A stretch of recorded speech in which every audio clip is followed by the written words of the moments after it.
spared. The time, did I say the time? The time is 4:01. Pledge of Allegiance. Would you lead us, Tim? I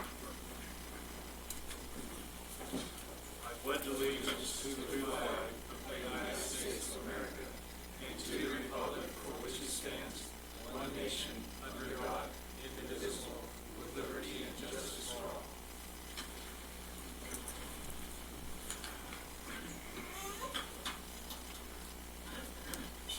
First, I'll remind everyone to speak into their mics as much as possible, because I'm getting requests from people who are on YouTube as well as audience members. So, first order of business is approval of minutes. Jalen Hawks.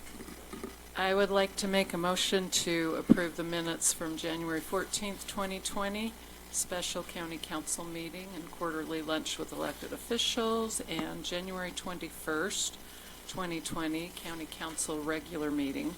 Authorize the chair to sign all associated documents. Motion by Jalen Hawks, seconded by Evan Clapper. Do we have any discussion? Seeing none, I'll call for a vote. All in favor? Aye. Okay, I would entertain a motion to post. The vote was unanimous. I'm writing that right here. Vote. Okay. I entertain a motion for postponing of the minutes of October 2nd and October 15th of 2019. Oh, and 29th. October 2nd and 29th. Jalen Hawks. So moved. Motion by Jalen Hawks. Second. Seconded by Evan Clapper. Discussion. All in favor? Aye. Passes unanimously. A ratification of payment of bills. Roy Paxman. All right, Grant County bills to be approved for 2/4/2020. Total bills, $802,000 and $577. Hold on, let's start that over. Okay.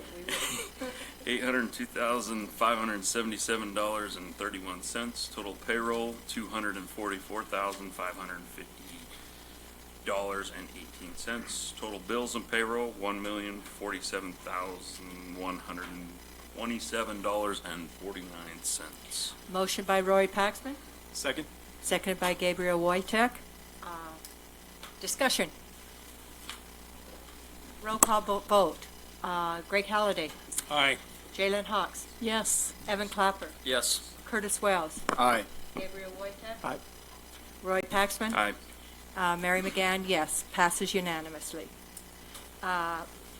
Council member disclosures. Evan Clapper. I have a special recreation permit with the BLM and am permitted to operate it in areas including Sand Flats Recreation Area. Any other? Roy Paxman. I also have an operator's license for the Sand Flats Recreation Area. Anyone else? Thank you. General council reports and future considerations. Greg Halliday. I have nothing at this time, Thank you. Madam Chair. Jalen Hart. Nor do I. Evan Clapper. The end of the month is quiet for me. Let me pull up my notes real quick. I will pass for now. Madam Chair, I have nothing to report.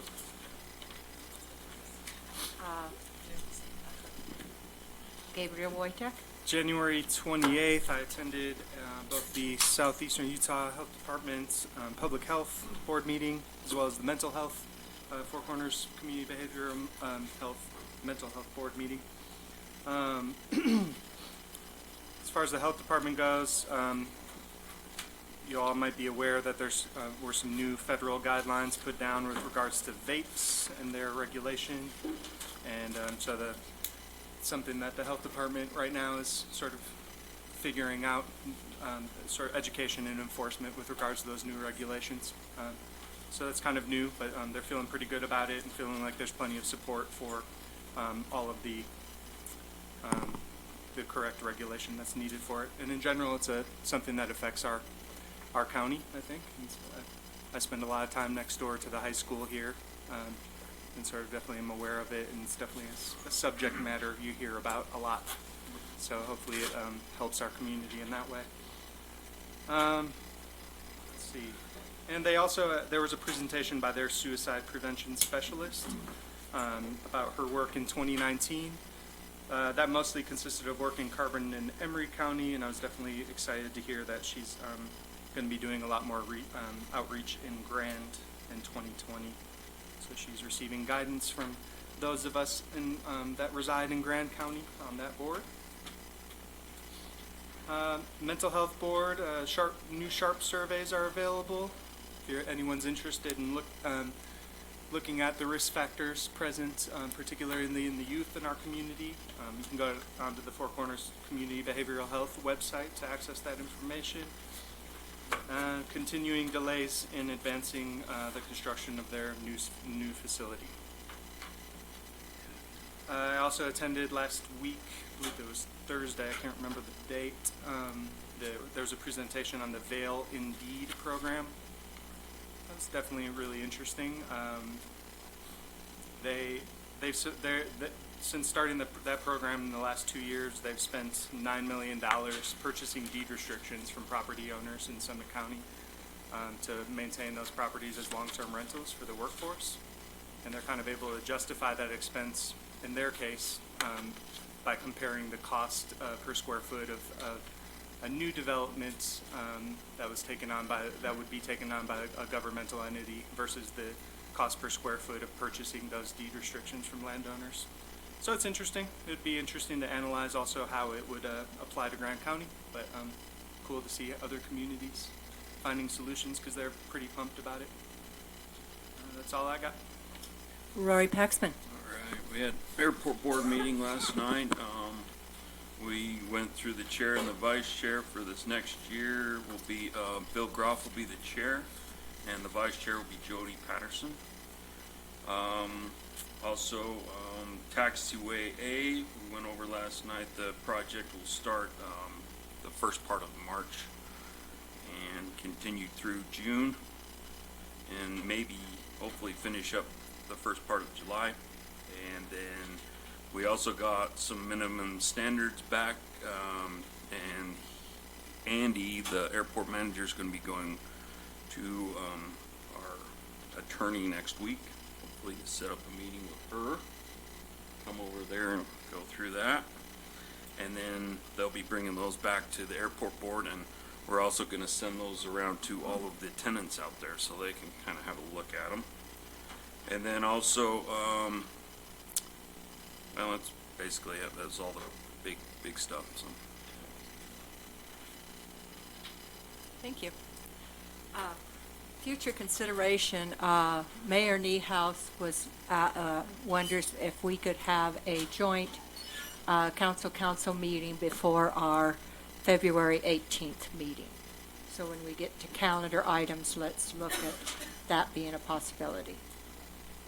And then we'll start getting agenda items for that meeting. On Thursday, the 30th, I went to the Capitol for the UAC conference. Spent very little time in the conference because I was running around the Capitol. I had a very successful meeting with Mike Maurer of the governor's office. We discussed the leasing near Sand Flats, the state park in Grand County, which we will be discussing later on, and the book Cliffs Road and TRT. I also met with Senator Hinkins and Representative Albrecht, and briefly with Representative Watkins. It was a very successful day. I felt very good when I left the Capitol that day. On the 28th was the Moab Tailing Steering Committee meeting. We discussed dust mitigation a lot, and we've put on our website the number. There is a number posted on the fence on the gate at the UMTRA project for people to call on days off if they notice dust blowing. There was a lot of dust blowing on Thanksgiving, I guess, but the person took a picture of it but didn't call the number. If the number is called, then someone from the UMTRA project will get down there and put water on it. So people need to be aware of that. We discussed the trip to, and we're going to use that in one of the reasons to get the pile moved quickly. On January 24th, we had the Mill Creek Community Collaborative meeting. We broke into 3 groups, and we worked on identified the power dam zone and developed 3 alternative pictures for how the power dam might best meet the needs of visitors, resource protection, safety, etc. And we will be meeting together, pulling those ideas together, and then there will be a open house probably at the Grand Center for the public to come and look at the different options that the committees. So the options are keep it similar to the way it is, great deal of protection, or even increasing the use. So it covers all 3. On the same day, I met with a group of people to work with issues around the noise of the UTV. We had Ben Burr, the policy director of the Blue Ribbon Coalition, was there, and Bud Burning of the UTV Utah as well. Mayor Niehaus, Scott McFarland from High Point Cummer, Kent Green from Cowboy Tours, Elaine Geiser, Cliff Kuntz, and some citizens. It was a very long, productive, at times uncomfortable meeting, a lot of discussions and different points of view. At the end, I felt like we came together. We're going to be meeting again, and we're working on a roadmap. One of the things that was decided, we need to expand the development and distribution of education for operators, especially renters, but ideally for all OHV users. And utilizing a stationary sound testing, which is different than the sound testing to determine whether or not you've broken the ordinances, the noise ordinances, more to determine if the muffler's been modified. And so that was one thing that was discussed. And the third thing is we're going to be working closely with the manufacturers, because they're coming out with many UTVs that do not create it's more the sound than the noise. Because on a meter, the noise is similar, but it's that droning sound that's like fingernails on a chalkboard, and that's what gets people anxious. So it was a very good meeting. Had a meeting met with ALG since Jaylyn was gone, and we discussed making it clearer when we sent the discussions to the CIB board as to how the discussions went, so that they get a better picture, and how we can get it. So right now, Grand County is not taking advantage of much of the assistance that is available for helping with housing and making your homes more energy efficient. We're not taking advantage of it in Grand County like Emory and Carbon and San Juan County are. And so I'm going to be working with working with the newspapers and how to get the word out there that there is help for those things. So that's my report. Who wanted me to come back? All I had was that yesterday's EMS meeting is postponed until next Monday. Okay. Okay. Elected officials? Last week, I again reviewed the optional plan, which of course I punted back to the study committee in December. They had revised that optional plan. I did find 7 additional violations or inconsistencies with statute. They were all quite straightforward compared to the big issues that I was focused on in the first round. So I went ahead and made red line edits to the optional plan, and I gave them the option of approving my red line changes with no other changes, and therefore it would be deemed approved, which is what they did. So that is official. And I'd also like to make a disclosure as to the Sand Flats resolution that my husband, Jason Keith, is Managing Director of Public Land Solutions, which works on issues with the BLM on public lands as well. Thank you. Chris, do you have anything? Okay. County Administrators Report.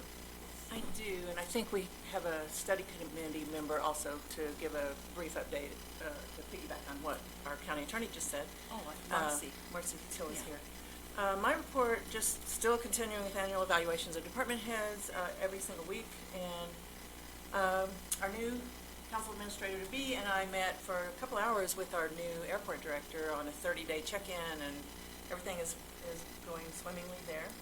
Otherwise, just working on transitioning. You have me until mid-March, so that's Friday, the 13th of March. So we are not counting meetings because they keep adding meetings. They're trying to add a joint meeting. So I've decided not to do that anymore. But anyway, yeah. Transitioning is a challenge, but it's happening. So yeah, that's all I got. Okay, thank you. Department reports. Andrea Brand?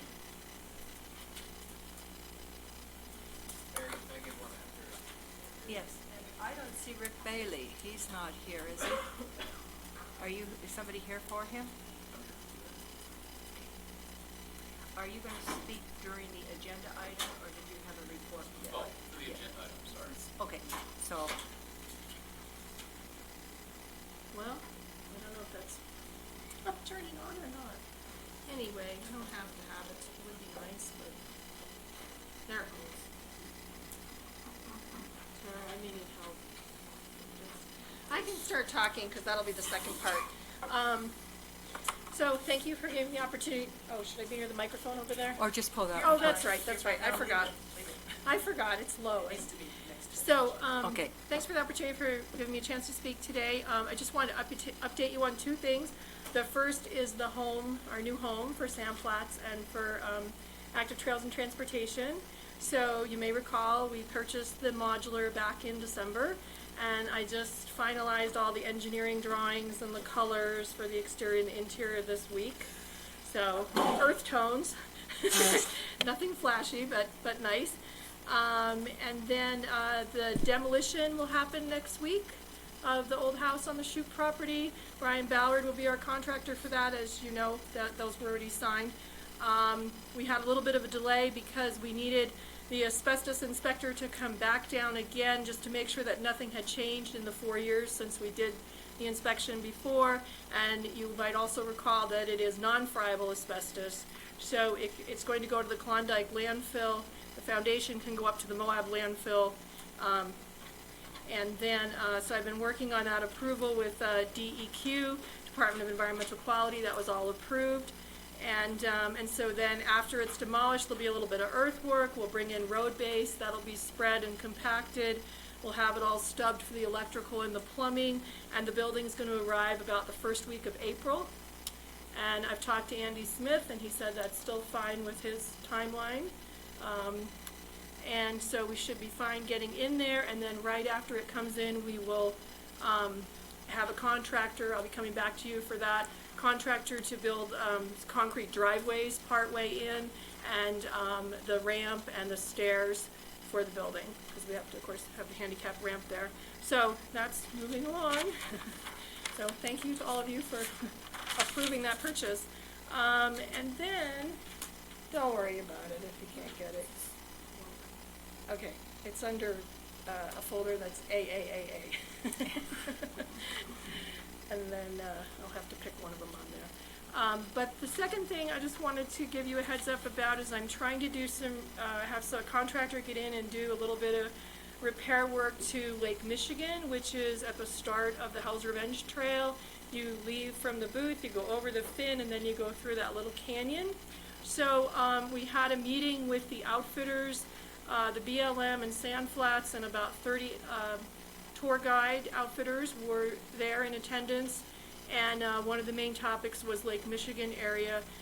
It has become, we have a trench now there that didn't used to be there 2 years ago. It's a little bit too small for the UTVs to stay in it, so they have to go in and out of it. It's become a real bottleneck. There's another place where there's been at least 4 flips of UTVs, and so we've I've been in there with a contractor and with Brian Torgerson from Sitla, because that section is actually on Sitla property. And Brian wants me to just send him a letter. He's fine with what we've proposed. What we've proposed is taking out some dead trees in there and a few live trees to widen it, and then filling in that trench using the dirt and the rock that's under those trees and a little bit of other rock nearby to fill in that trench, so it'll be much wider and it'll be leveler, so that we don't have a bottleneck. Because what's happening is, on those really busy days, sometimes it has actually backed up over the fin and into the parking lot, and then backed up, toward the dinosaur tracks the other direction. So we've got to keep traffic flowing. So I'll be coming back before you in a few weeks with a contractor to do that. I think it's just going to take 1 to 3 days in there with some heavy equipment. So, and that's, don't worry about it, Chair. Any questions?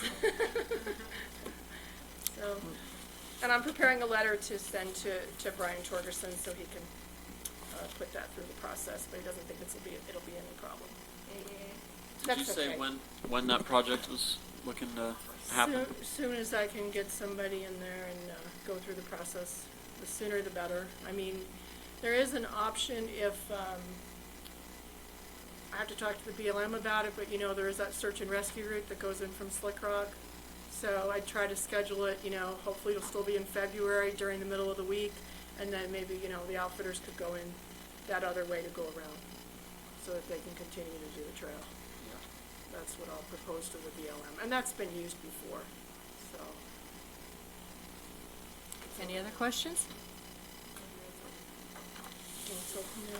Now it's on. You just want to see a picture of it.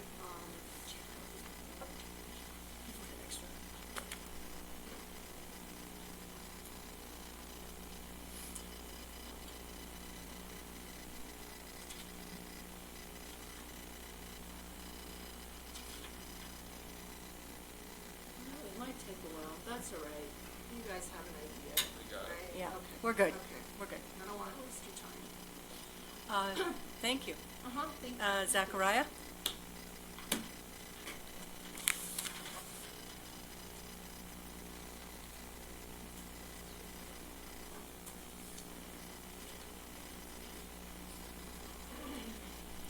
Okay, so my objective today is to make you aware of 3 events taking place next week. The first event is the Canyonlands Business Summit. This is taking place from 8 a.m. to 4 p.m. at the Hoodoo Moab. This is the Canyonlands Business Summit. We have expanded the geographic extent of our target audience to include business representatives and community leaders from surrounding communities. We have another great lineup of speakers, including our welcome address by Congressman John Curtis and a keynote from Lieutenant Governor Spencer Cox. I will provide another State of the Local Economy presentation, and then we've got a lot of really issue-specific content as well. I'm quite excited about a panel discussion that I put together titled What We Wish We Knew. We'll have community representatives from 3 other resort communities in the Intermountain West speaking about their experiences evolving as a resort and tourism destination. In the evening, we are providing a soft launch of an exciting new initiative called the Grand Area Innovation Network. This is taking place at 98 Center from 5 to 7 p.m. And the goal here is to connect entrepreneurs, would-be entrepreneurs, small business owners, investors, remote tech workers, anybody who could benefit from connecting with a professional network in Moab, from supporting one another in the development of their small business, to pairing up and starting a new entrepreneurial venture, to finding the next venture that an individual might be able to fund here in Moab. With this initiative, we are working towards developing and supporting an entrepreneurial ecosystem, which is an important part of developing our local economy and diversifying our local economy. In exchange for your attendance, we'll provide some free food and beverage. So again, 98 Center at 5 to 7 p.m. The last event that I want to bring to your attention is on Tuesday, and I'm hoping to get a head count for folks that are interested in participating. One of the panelists in the What We Wish We Knew panel at the Business Summit, Jonathan Schechter, is a town council member in the town of Jackson. He has a long history of business management experience and also started a think tank working on issues around resort community development. And he has offered to stay through Tuesday and facilitate a 2-hour interactive session on effective governance in resort communities. So several members of the City Council and City Administration and senior level staff will participate in this midday session from 11 a.m. to 1 p.m. And Jonathan will be presenting some of his views on what effective governance looks like. I think it'll be particularly relevant for you all. I don't know if you are planning on holding a strategic planning retreat this year, but this would be a great session to attend in advance of something like that. He is going to reference some of the work that the Town Council in Jackson completed in their recent retreat, and so I think it'll be a good opportunity for you. 11 a.m. to 1 p.m. we'll provide lunch. It will be, formal only to the extent that it'll have a little bit of content to provide to you, and then hopefully facilitating, some good dialogue and discussion. So this will take place at City Hall, and curious who would want to attend. What was the date on the actual? Tuesday, The same February day? 11th, the Same day day as the after the summit. day after Yeah, the summit. after the summit.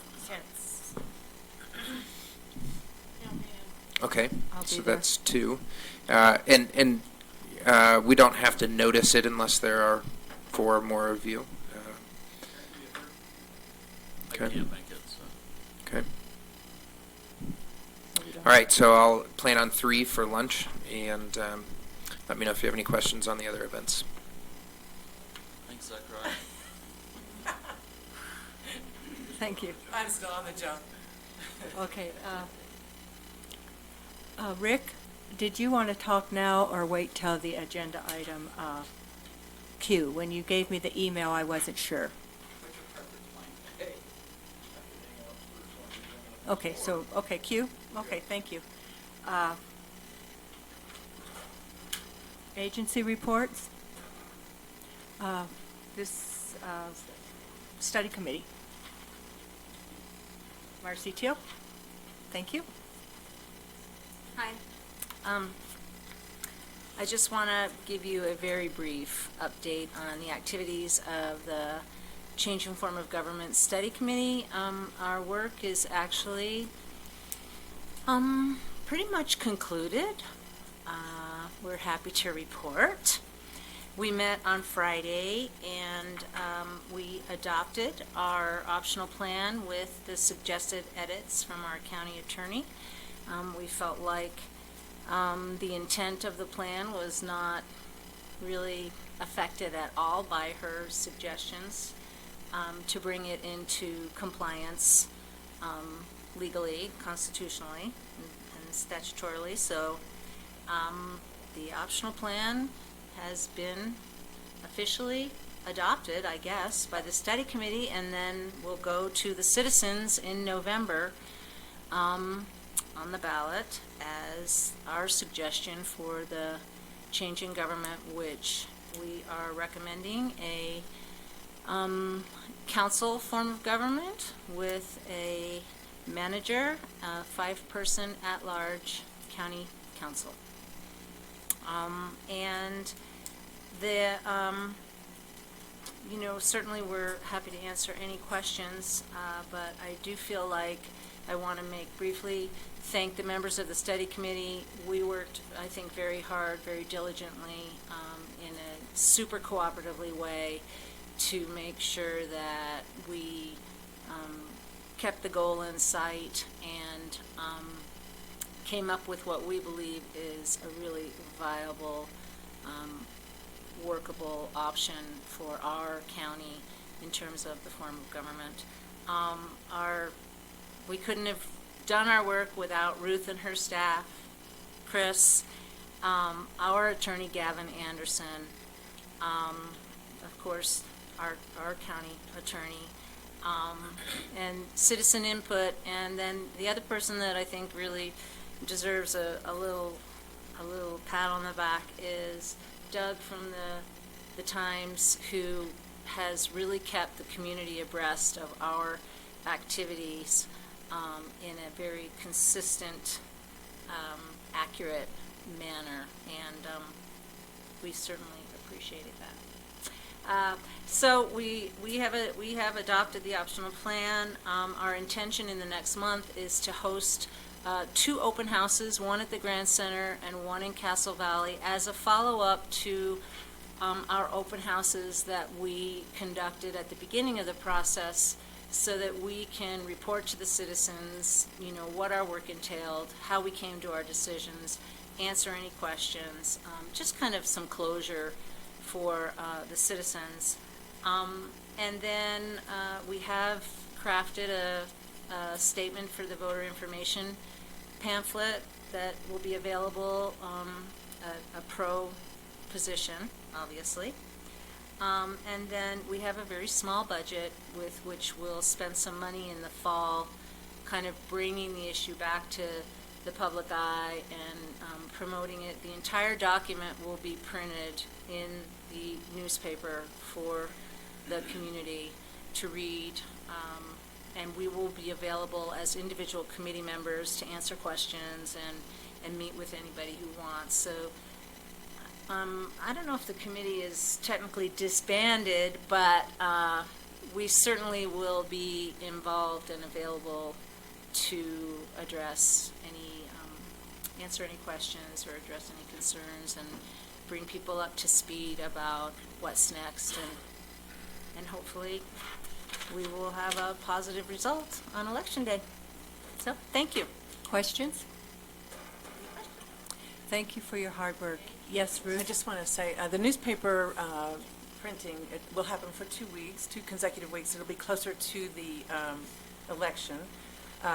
These are state mandated requirements, as well as having it on the county website at, X amount of time beforehand. We'll go ahead and post it here pretty soon. And also, any citizen who wants a copy of it, it's 13 pages long. That's just the optional plan. There's also a recommendation and report. They are allowed to have a copy, as many citizens who want it, for free by the county, and that's in state code for the optional plan. So it won't be adopted until and unless the voters say so. But it is approved as a recommendation to the voters from the study committee. Thank you. Citizens to be heard. This is the portion of the meeting where anyone who wants to address the council on an item that is not on the agenda can speak. If you want to speak to an item that's on the agenda, fill out one of these forms in the back, put the item that you wish to talk about on the form, and then we will call you up before the discussion. Do we have any citizens to be heard?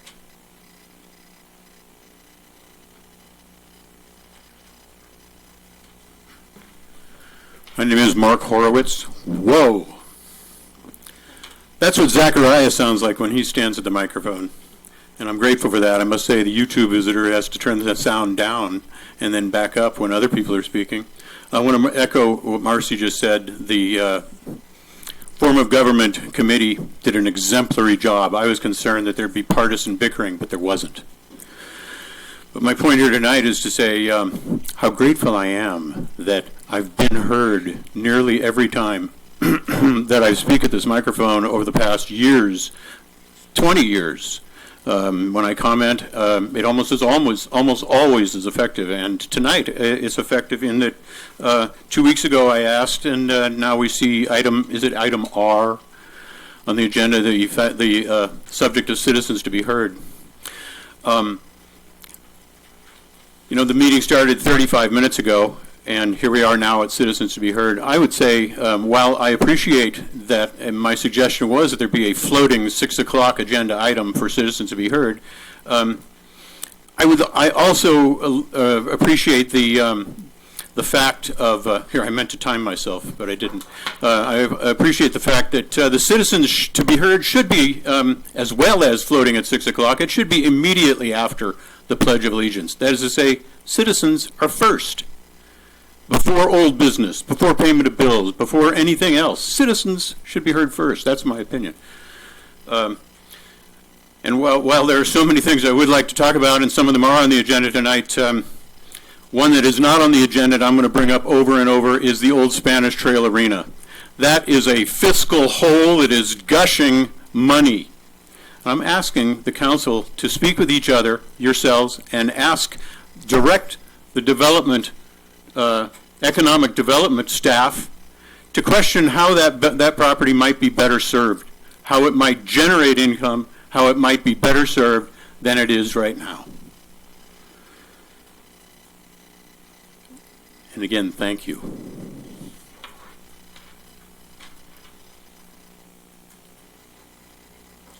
Thank you.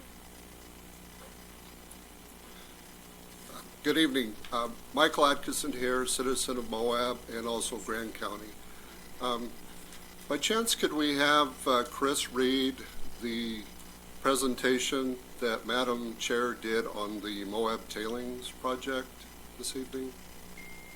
Or is that uncalled for?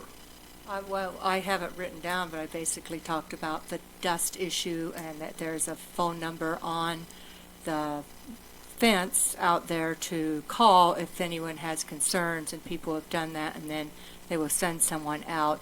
But we felt like it needed to be addressed at a more, so it's going to be on the website as well. And, and hopefully maybe we'll even have an article to talk about it so that the public's aware that if they see something out there on a day that there's not staff out there, that there's a means to get a hold and get the help. So that's what I reported on. Okay, you also said that someone posted a photo. A video. You said photo. Oh, but okay. It's a video. It's a 1:38 second video that I posted on YouTube on Thanksgiving Day of the 2019 that shows horrendous cloud of dust, cloud of material coming across the 120 acres of the Moab Tailings Project. Madam Chair said the proper protocol is to call this 800 number during off days, and they'll get somebody out there to water it down. 130 acres, they're going to go in and water that down? I don't think so. Another thing is, Madam Chair, is our only way to hear about what's going on as far as the Moab Tailings Project if you don't read the minutes from the quarterly meetings. 3 or so meetings ago, there was a foul smell at the site that was reported by the local DOE person, Russell McAllister. Or no, Russell wasn't there, it was the engineer who has now left the project. And they missed 2 trains because of this foul smell. They had to shut it down so that they could find out what the smell was. I don't believe they ever found out what the smell was. I don't believe that's been reported to you all. Okay, and then 2 weeks, the quarter before this quarter, October, the Russell McAllister, DOE, got up and said that there was a compromise, a breach of ammonia. And that's one of the big reasons why we're spending $1 billion is to keep the ammonia out of the river so that it doesn't hamper the habitat of these 3 or 4 endangered species of fish. That was not reported to you all. This was not a dust cloud out there. They are mixing the tailings. So let's say that this is the high wall towards Moab. Here's the tailings that they're bringing off of these roads. The 3 minutes are up, so No, could you you bring... gave 20 minutes last time. They're mixing the material No. down here. The wind comes across and grabs that. That is not just dust. So I think we need to take a hard look at this project down here. Thank you. Thank you. Any other citizens to be heard?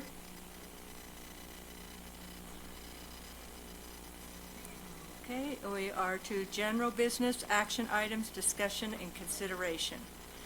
Adopting proposed resolution approving the Starbuck Lane High-Density Housing Overlay, HDHO Development Final Plat. Zachariah Levine.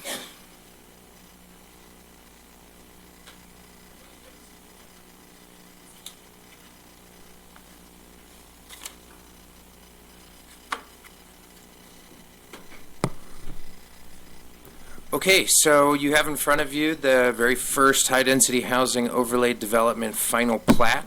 As you know, you have approved several high-density housing overlays, but this is the first project to actually make it to final plat approval. This is a two-lot subdivision on Starbuck Lane, and the applicant is Tim Keogh, representing Route 46 LLC. Staff has reviewed the application for compliance with the land use code and has determined that it does meet the land use code requirements. So we are recommending approval for this final plat. You are the land use authority on final plats. It is an administrative approval, so there's no discretionary element here. The applicant received legislative approval for the overlay. The Planning Commission provided a conditional approval of the preliminary plat that was effectuated when you actually applied the overlay. And so we are presenting to you tonight the draft resolution that would approve this final plat. There are several conditions that are noted in the resolution that I would advise you to read into the record should you make a motion and have a second and vote to approve this resolution. We do have the applicant here with us tonight, and I don't know if he would like to address the council. Okay, so with that said, you have the draft resolution in front of you. You've got the development agreement that would need to be signed and recorded. These are all stated in the conditions, so I won't go through all of them, but as I said, I would advise you to read those conditions into the record.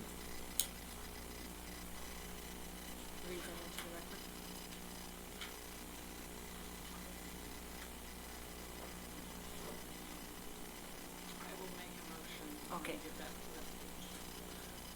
And I apologize, typically we put these conditions up on the agenda summary, so you'll have to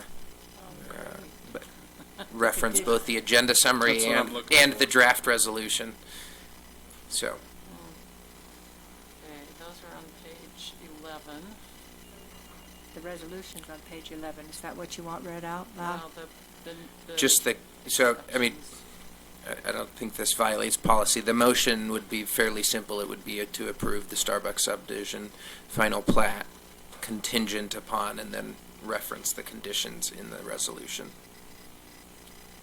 actually read the conditions? Yeah, that's what I Madam would Chair, recommend. Can I make a motion, please? Yes. Before you do that, Kirk, maybe in the motion, if you could, state that you're approving the resolution and the development agreement.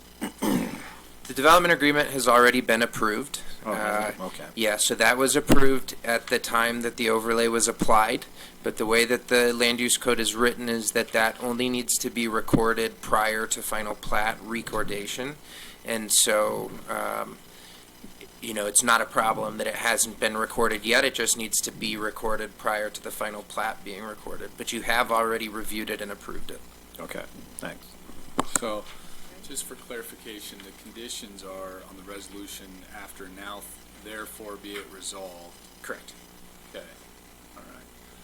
So, Madam Chair, I would move to approve the final plat for the Starbucks subdivision high-density housing overlay, HDHO-5, development located at 1991 Starbuck Lane, with the following conditions.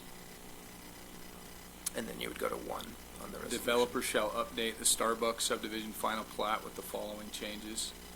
A, plat note 3 shall read lots 1 and 2 are located within the high-density housing overlay district and the owners thereof are subject to the requirements of Grand County Ordinance 594, the Grand County Land Use Code Section 47, as amended, and the HDHO development agreement recorded against the lots in the real property records in Grand County. B, Plat Note 4, which has an error referring to a non-existent Plat Note 6, shall be deleted. 2, developer shall record the development agreement in the Grand County Recorder's Office simultaneously with the Starbucks subdivision final plat. 3, each deed of conveyance of an HDHO lot or unit shall include the deed restriction required in Section 3 of the development agreement. 4, within 30 days of recordation of a deed, original conveyance of an HDHO lot or unit from owner or developer shall provide the county with a copy of the recorded deed containing the deed restriction and authorize chair to sign all associated documents. Well done. Motion by Curtis Wells, seconded by Evan Clapper. Discussion. Yes. Yes. Jaylen? Fox? So this might just be procedure, but on the first condition, the first two, A and B, that regard the final plat notes, I did notice that the final plat that is in this packet doesn't read like that. So I'm just wondering who the gatekeeper is on that to make sure that the final one that gets signed by the chair and whoever else signs it, that actually gets done. That's question number one. Okay. So the applicant is with us. We will communicate, the results of the vote tonight to the applicant, and it's pretty clear what changes need to be made to the plat. We will get the updated plat. We review the plat for all sorts of items alongside with staff, the county recorder, and in this case we'll run it by the county attorney prior to having the final plat printed on Mylar, which is a semi-transparent paper that is used to record the final plats. And the reason why we don't ask for those Mylars before the meeting in which it's approved is in case there are changes to it made in the meeting. So we'll review it for compliance and then submit it to the council's office for signatures. And the other question I have, on page 63, well, as you recall, there was one condition approved the first go-round that they were going to require the developer to build a fence, and then next go-round we took that out. And so the copy that's in our packet still, it's the original one, so it has that condition in there, which is a little confusing. You mean the ordinance being referenced? I don't think that is. It's in the packet. It's not part of the final approving documents. That was the original approval. It's on page 63. And to be honest, I can't remember if we just amended that ordinance or if it was a repeal and replacement that I don't have in the packet. But nevertheless, it is in the county's records that requirement was removed, and it wasn't necessary for us to provide Ordinance 594 in the packet, but and now I'm kind of kicking myself in the foot for doing so, but it's not part of the resolution that would approve the final plat. It's just in the packet. Right. I guess for the future, though, it would be good to have the current thing. Correct. Thank you. Any further questions? And you feel comfortable with the answers? Okay. Any further questions? Okay, all in favor? Aye. Aye. Vote passes unanimously. Thank you, Zachariah. Approving proposed amendment and restated subdivision improvement agreement for the Wingate Village Planned Unit Development, PUD. Zachariah. Okay, so for this agenda item, we are looking at an amendment to the subdivision improvement agreement associated with the Wingate Village Planned Unit Development. So, as I have communicated to you all in the past, state code provides developers two options for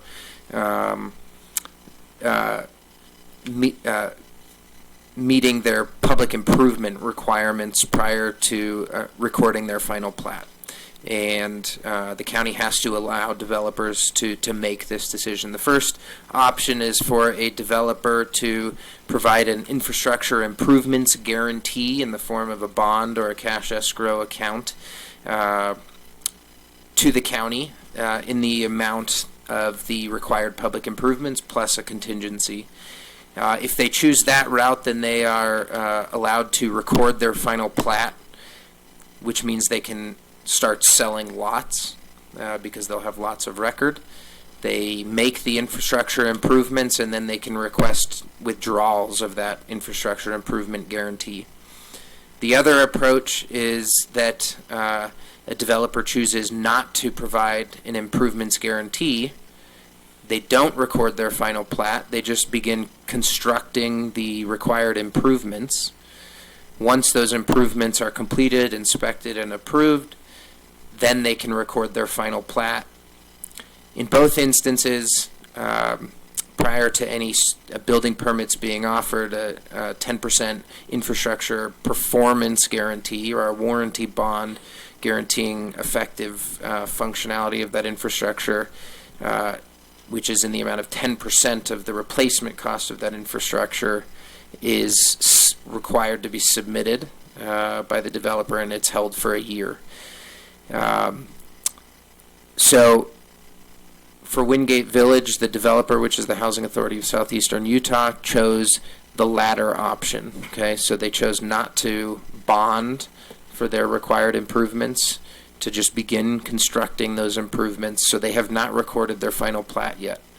However, there is a sort of a hybrid approach, which is where a developer starts out with that latter approach. They do not bond at the outset, and later they say, okay, we've completed a portion of our required improvements, and we want to bond for the remainder of the required improvements so that we can record our plat now and move forward. So it's kind of a hybrid approach. That is what's going on here. So that was a long way of describing to you that we are simply amending the subdivision improvement agreement with the Housing Authority so that they can record their final plat after providing a bond or a cash escrow account to the county so that they can record their plat and begin selling lots for their mutual self-help program. Yes, Evan? I'd like to make a motion. Yes. I move to approve the amended and restated subdivision improvement agreement for the Wingate Village Planned Unit Development and authorize the chair to sign all associated documents with the following condition. Final plat recordation shall be contingent upon the clerk auditor's approval of the infrastructure improvement guarantee. Motion by Evan Clapper. Can I just, before we get a second, do you think it would be a good idea, Zachariah, to append that to say, with the following condition, final plat recordation shall be contingent upon the clerk auditor's approval of the infrastructure improvements guarantee or the completion of the construction of the subdivision improvements?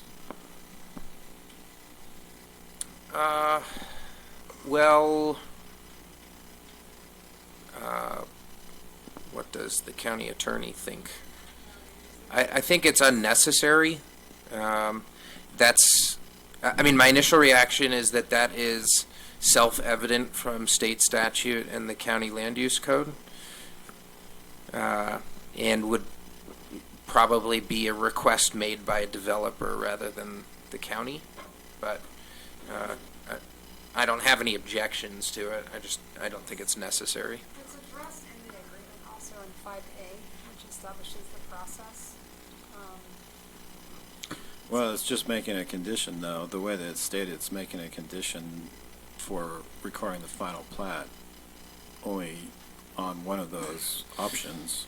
I see what you mean. I don't think it would stop things up. It's just not quite tight, if you know what I mean, because it's only providing one option for final plat recordation as opposed to providing that second option, which if the hybrid. Well, that's already, I mean, they already have that option because their final plat was approved with a subdivision improvement agreement that did not require the bonding. So, I mean, the only reason why we're addressing this is because they want to record their final plat. So the entire SIA is set up to deal with this.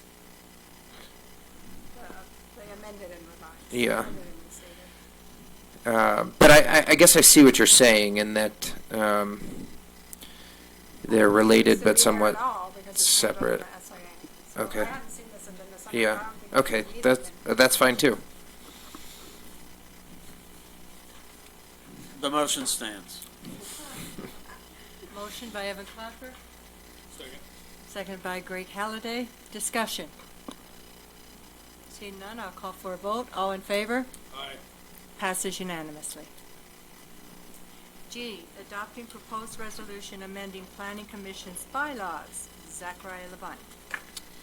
So, each year, the Planning Commission has some business at the beginning of the calendar year, and one of those business items is to review their bylaws. And each year in doing that, they identify some minor changes that they think are necessary to, improve their proper functioning. And so in front of you, you've got a handful of red line changes to the Planning Commission bylaws. There's also an addition of a signature line by the council chair, because you do have to review and approve these. I did submit these to the council administrator's office in accordance with prior county statutes and or resolution rather, and they are forwarded to you without county attorney review because a determination was made that the changes are not substantive enough to warrant attorney review as per the guiding resolution. So unfortunately, I don't have my red line changes up in front of me. I've got a computer connection issue, but they are relatively minor. One has to do with remote participation, a couple other grammatical changes, and a change from statues to statutes. That's funny. I like the kick out of that. Can you tell us a little bit about the change from the 3 days to 5 days in terms of getting the agendas out?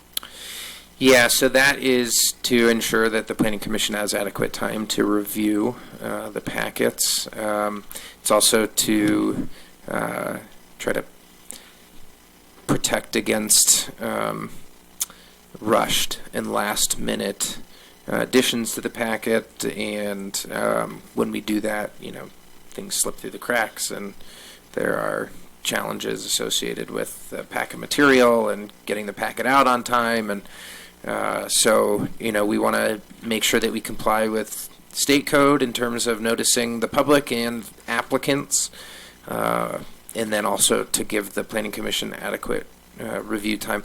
The days being referenced, the days of the week being referenced were removed because now if Planning Commission meeting days change, you don't have to change the bylaws to reflect that. So that was the gist.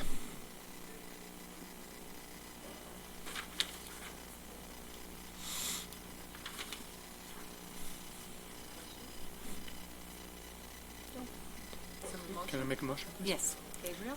Uh, Wojciech? I move to adopt the proposed resolution amending the Grand County Planning Commission bylaws. Motion by Wojtek, seconded by Curtis Wells. Any further discussion? Seeing none, I call for a vote. All in favor? Aye. Passes unanimously. Approving purchase of trucks, equipment, and equipment accessories implement for the road department for a total of $387,460. $387,460.56. Good evening. Cody. I think Bill's here too. And I don't know Bill. if he's going to come up. Yeah, he's coming up. I had to relay a message. So, after great consideration, I don't know, a couple of months of looking at different things, this and that, Cody, our fleet manager, what you have before you is our needs list for 2020. It's not complete. We're still waiting on something else.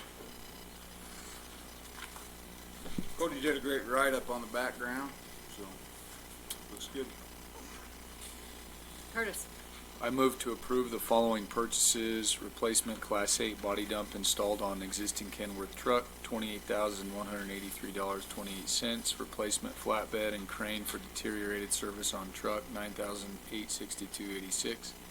2020 Ford F-350 cab and chassis from Kengar Ford, $42,104.89.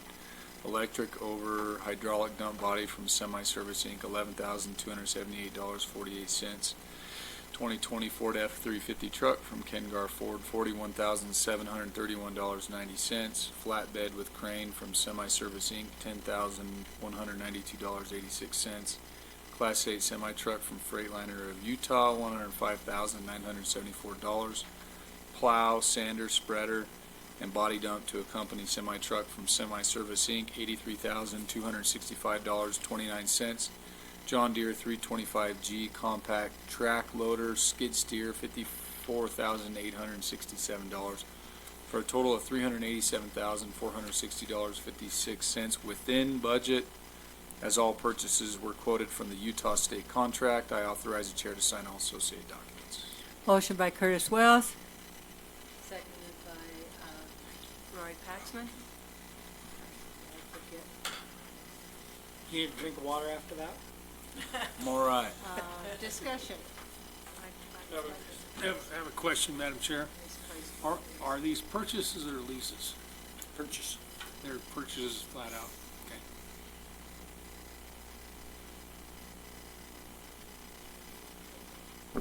And is it within budget? Yes, sir. That was actually in the motion. Surprised you didn't pick that out.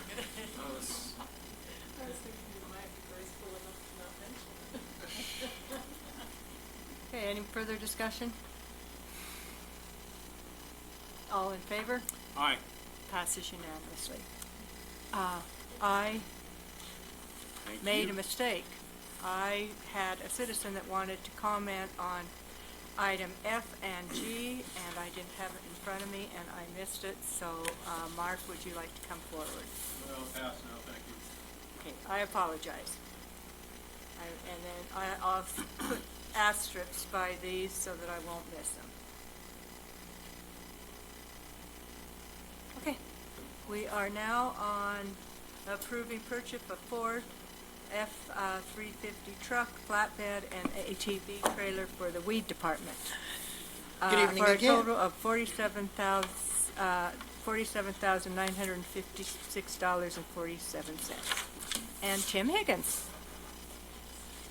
Hicks. Okay, this is to replace the vehicle that I mentioned to the council about 3 or 4 years ago that we were going to be replacing. It's an old sheriff's vehicle that we had. And this is within the budget. And it's to replace one of the spray trucks and to have a flatbed on there. And also to be able to get a trailer that's for the UTV that's not dangerous to be able to load it because the tailgate's really short, heavy, and kind of dangerous to be able to drive the UTV up on it without having it, trying not to tip it over.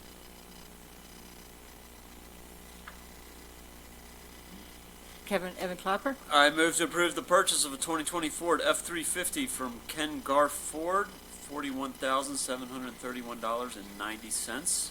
A flatbed purchase and install from Semi-Service Inc. for $4,278.32. And a UTV ATV trailer with folding ramp gate purchase from Jorgensen's for $1,946.25 for a total of $47,956.47 within budget, As all purchases were quoted from the Utah State contractor, I authorize the chair to sign all associated documents. Motion by Evan Clapper, seconded by Curtis Wells. Discussion. He stated wrong, is the Utah State contract, not contractor. Okay, that's all. Contract. It's within budget. Any further discussion? All in favor? Aye. Passes unanimously. We are on item J, adopting a resolution declaring Renegras a Class 4 County Noxious Weeds. We do have a citizen to be heard. Cara Dworgan?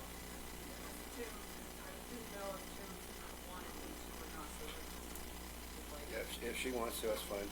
Yes. I just wanted to briefly, my name's Cara Dornwind. I've spoken with you guys before at times. I am here on behalf of the Southeast Utah Riparian Partnership, which is a collaboration that includes the BLM, the Park Service, Forestry, Garden State Lands, Sovereign Lands, as well as Wildland Urban Interface, the city, the county, a whole slew of people. DWR as well, many layers of DWR. And what I just wanted to mention in relation to this item coming before you all is that that group in all of its diversity is very much concerned about Ravenna grass.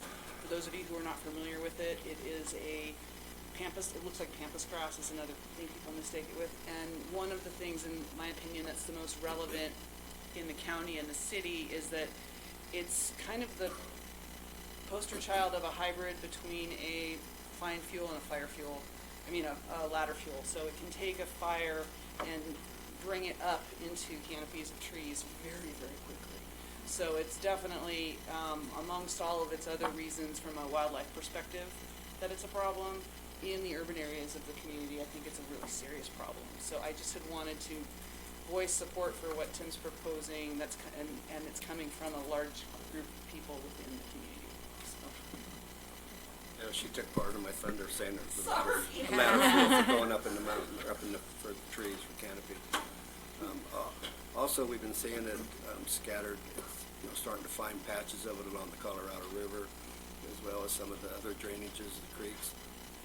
We're having it as a Class 4, is what we're asking, so it can't be sold or planted anymore in here. And those who may want it removed, if we have grant funding, we'll remove it for them. But we're not really going to be forcing people to remove it. We've already been threatened with a lawsuit if we force people to remove it. So to try to avoid that, that's why we're asking for a Class 4. And it does spread by seeds quite rapidly up and down the streams. And it's planted heavily in town. And just as a little bit of background, legally, you guys have the authority to declare a county noxious weed, and your standard is whether it's especially troublesome in Grant County. They've spoken to that a bit, it's in the resolution as well.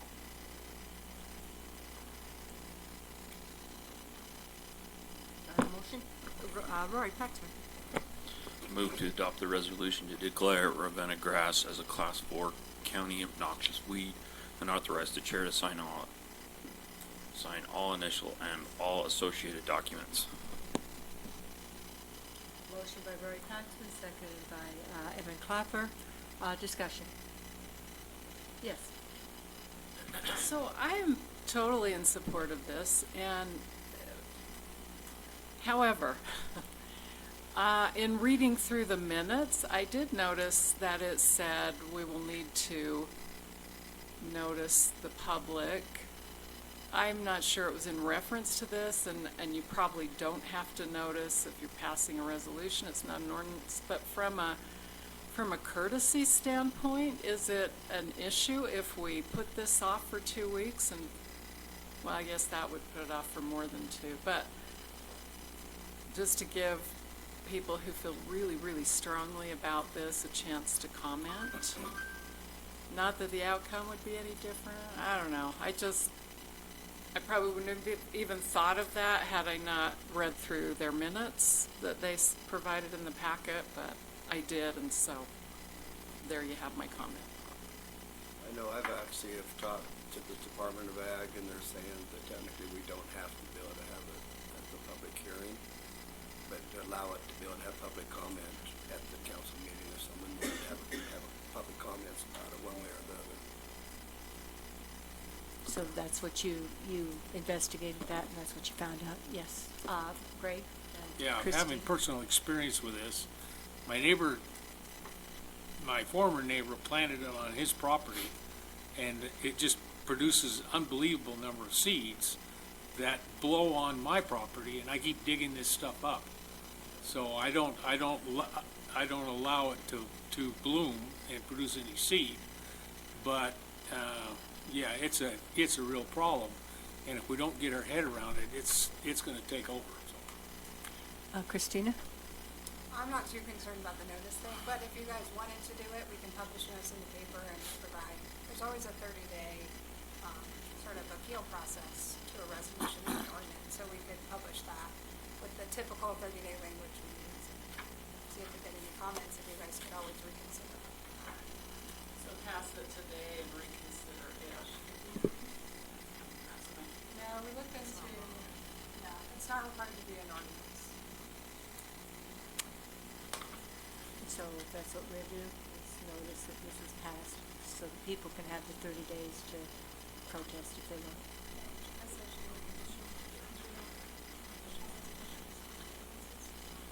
Yeah, so with, motion, if you guys wanna do that, I think that should be a condition of the motion.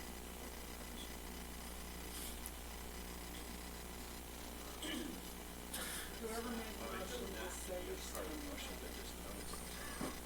we'll see what I get. I'm standing by the motion.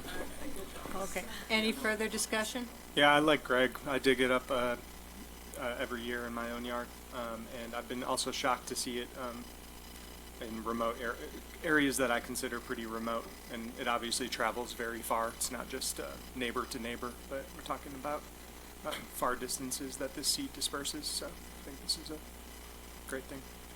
Okay. Any further? I'm sorry. It was stated that it looks like pampas grass. I thought it was pampas grass. No, it's Ravenna grass. There's, I think, a variety of plants So that I'm people call just, pampas grass. so I'm wondering if what we're talking about here is Ravenna grass or pampas grass that's growing in your yards. You know, I mean, what are we really? It's Ravenna grass. But I'm saying for their individual yards, you know, isn't it really hard to tell the difference? I've showed, Greg what it looked like on there, and that's what he was saying it is in his yard. I just wanted to bring that out for the public so that, you know, there is a difference between pampas grass and Ravenna grass. Okay. Any further discussion? All in favor? Aye. Passes unanimously. So was there noticing or not? No. Okay. We just said not to do that. Okay. Approving bid award for the independent contractor agreement for construction of concrete footers for the 5 shade structures in group campsites and picnic areas at the Sand Flat Recreation Area. Andrea. Am I permitted to just walk around for a second? Ooh, nice. Oh, shade area, Look at those Show the footers. This is actually a shade structure up at Horse Thief Campground, but ours will be built just like these. And so what I'm coming to you before this evening is just for approval for a contract agreement for Arrowhead Construction out of Huntington, Utah, to construct these 20 footers for 5 shade structures. So 4 of them will go in our new group sites up there in our expanded Campground D, and 1 of them will go next to the Fins and Things staging parking area for picnickers. And so this went through the process of going out to bid in the paper as required. We had 6 contractors show up at our mandatory pre-bid meeting that was attended by the BLM engineer Stan Johnson, Bill Hulse from the building department of the county, and myself. And then the sealed bids, we got 3. Moab Properties LLC was the lowest bid, but then they declined, realizing that they'd miscalculated and underbid the project. So next in line was Arrowhead Construction, and they've accepted the project. And just to kind of show the partnership of the county and the BLM, the BLM bought some of the materials for these. We bought some of the materials. They actually constructed the kits. So we were going to put the whole thing out for bid, but the BLM is going to come back after the footers are in, and their maintenance crews are going to construct them from the kits. There's no welding. They'll just be bolted together and ready to go pretty quickly. So it should be nice. Motion? Jaylen? I move to approve the proposed bid award and contract agreement between Grand County and Arrowhead Construction of Huntington, Utah for the construction of concrete footers for 5 shade structures in group campsites and picnic area at the Sand Flats Recreation Area as presented, and authorize the chair to sign the contract and all associated documents. Motion by Jaylen, seconded by Gabriel Wojtek. Discussion. All in favor? Aye. Passes unanimously. Thank you.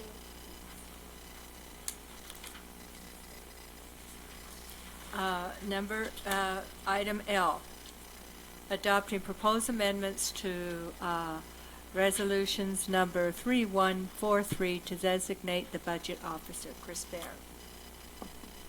So this is kind of a housekeeping item. If you want me to take the budget officer duties with me to the council administrator's position, I was just saying the original resolution specifies me by name, so it's not strictly necessary. But I think some of the whereas information is outdated, so that's why I redrafted it to clean that up. Jaylen? I want to hurry and make a motion before he changes his mind. I move to adopt the proposed amendments to resolution number 3143 to designate Chris Baird as the budget officer and authorize the chair to sign all associated documents. Motion by Jaylen Hawks, seconded by Greg Halliday. Discussion. Evan? I just had a question on if heaven forbid something happened to Chris, is there something in place to have someone else have that authority, or would that come back to us? There isn't, no. And it's kind of been an issue that I've actually thought about for the whole time that I've been budget officer. And I think that it actually could be probably actually delegated to the clerk auditor, because they're going to be the second person that will have the greatest understanding of the county's accounts and budget. And I actually think that it would be good to have that duplication in place, because right now there is no duplication. And I think the person who's next, with regard to their familiarity with our accounts, would have a lot of work to do to get caught up. And so that's probably would be my suggestion. It's something we probably can address later. The way that the budget committee is organized is that the budget officer's position and the clerk auditor's position are actually separate.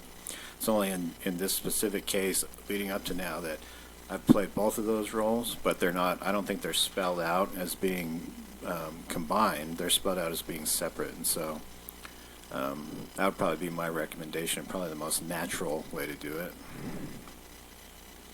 I don't know that it has to be done in this, because there's only one budget officer, but I don't know if later when we start the budgeting process again this year that we might want to consider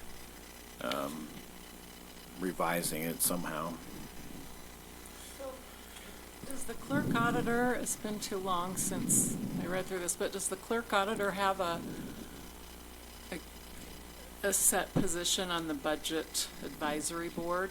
I think so. Without looking at it, I'm pretty sure. So the clerk and then auditor does, and then the budget officer as well. Does and then separately. There's elected officials. Yeah. 2 others. 2 elected officials, 2 department heads, and 1 from the community. Yeah, and right now, because I was filling 2 positions in one, it opened a slot up for another citizen, but moving the budget officer duties away from the clerk auditor actually separates those two out as they are in the actual bylaws of that committee. And so that would, I think, move it back down to one citizen, right, Ruth? Yeah, right, that's right. Which is good, because we only get one citizen that ever applies. And we're grateful for that guy. We were a little ambitious. Would that be something we'd want to put in the clerk auditor's job description, that if something happens to the budget officer, they would take on Well, those there is no duties? clerk auditor's job description. There's state code. Yeah, there's state code. And Oh, so there's state code. it used to be that the auditor was the default budget officer for a long time, but then there was some issues up in Salt Lake County, and so the legislature changed it to where the council or the commission is in charge of appointing a budget officer at their discretion, and so it kind of switched it up. But it used to be that it was always the auditor, and that's just how it was. It's not that way anymore. So if anything happens to you, we have to appoint somebody else. Yeah, and that would be the case no matter what would happen. Regardless of who the budget officer is, if something happened to them, you'd have to reappoint somebody else. But I think there could be maybe some protocol or policy established about it. Any further discussion? Madam Chair, I could just clarify, in county, in state code, under the chapter for county auditor, it goes into budget officer, and it does say exactly what Chris is saying, is that that budget officer is designated by, in our case, the county council. So it's very clear. Yeah, and that's why it's in the clerk auditor section, because before that was drafted, the budget officer duties were specific to the auditor. And so that's why that it's kind of out of place in code, but that's why it's in the auditor's section, even though it doesn't even mention the auditor specifically anymore. It's not in the clerk section, it's in the county auditor section, which a lot of counties have in two separate positions. Any further discussion? All in favor? Aye. Aye. Okay. Item M, appointing an intern clerk auditor effective upon swearing in of the office and through January 4th, 2021. Everyone has had the resumes, the summary of the references. In front of you is the duties of the clerk auditor. They act as county's chief accounting and fiscal officer, audits the fiscal records of all other elected office officials, funds, and departments of Grand County, enforces internal control, prepares and issues all financial statements, maintains records and collects on all financial amounts, acts as clerk to the Board of Equalization, processes tax abatement, shares management duties regarding real property tax system with the recorder, assessor, and treasurer, calculates tax rates, works with county treasurer office, administrates all accounting functions for the county, acts as Grand County's election officer, acts as Grand County's marriage license officer, acts as the secretary of the Grand County Council, acts as Grand County's government record access officer, and maintains Grand County's records according to a stationary retention schedule. Since we've had this information in front of us now for quite a few weeks, I would entertain a motion. Robert Farnsworth has pulled out his candidacy. He is no longer running for this position. Yes. I move to appoint Quinn Hall to fill the interim Grand County Clerk Auditor vacancy beginning, He gave 2 weeks. He gave 2 weeks. okay, do I need to do some math, or can I say in 2 weeks? Can he say in 2 weeks? Well, let's see. 2 weeks from today. So that would be the 18th. The 18th of February and ending January 4th, 2021, and authorize the chair to sign all associated documents. Motion by Curtis Wells, seconded by Gabriel Wojtek. Discussion. Seeing none, I'll call for a vote. All in favor? 5 in favor. All opposed? 2. All abstaining? 1. Wait, that's 8. That's 8. So- How did I do that? Oh, you did raise your hand. Yes, you did. Did you raise it? You had 4 in favor. 4 in favor. I thought you had was raised. Excuse me. Okay, so 4 in favor. Voting for, Evan Clapper, Curtis Wells, Gabriel Wojtek, Mary McGann. Opposed, Lori Paxman, Greg Halliday. Abstaining, Jalen Hawks. Motion passes. And approving proposed job description, position, and recruitment of the Assistant Council Administrator, grade 21, and eliminating the council office coordinator position, grade 7. Renee. Baker. Good evening. With Brian leaving the council office in the last bit of the year there, it kind of opened up during the budget season for the proposed position of the assistant council administrator, which I think is something that's been talked about a little bit. This person, the major duty that would be taking kind of away from the council administrator would be splitting the direct reports almost in half. We haven't fully decided who's going to go where, but the assistant council administrator would take over 50% of that, opening up the council administrator to focus on the bigger picture things. So it's been budgeted within the 2020 budget for this position for this change to happen, and then the job description has been updated to reflect some of those changes. So just to be sure that you're looking at the right thing, there is on the dais, it's not marked with an agenda item, but it was probably on the top of the pile. Make sure it says Assistant Council Administrator, because there's another one as well. So we did just make some minor amendments to it right before the meeting. There's a red line version, but it's not substantively different. Just a few little tweaks according to Ruth and Tara's recommendations.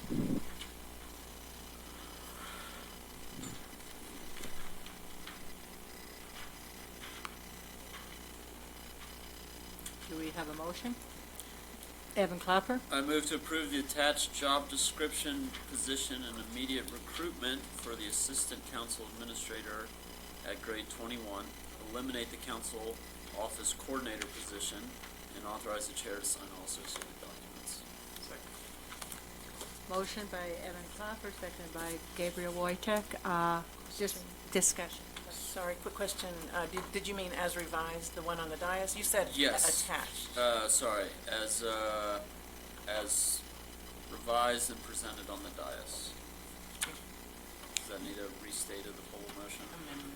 No, that's fine. Discussion. Oh, second.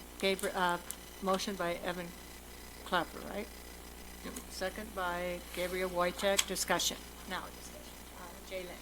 I don't even know how to state this. It's kind of foggy in my mind, but, and I've discussed this with Curtis. He may not remember.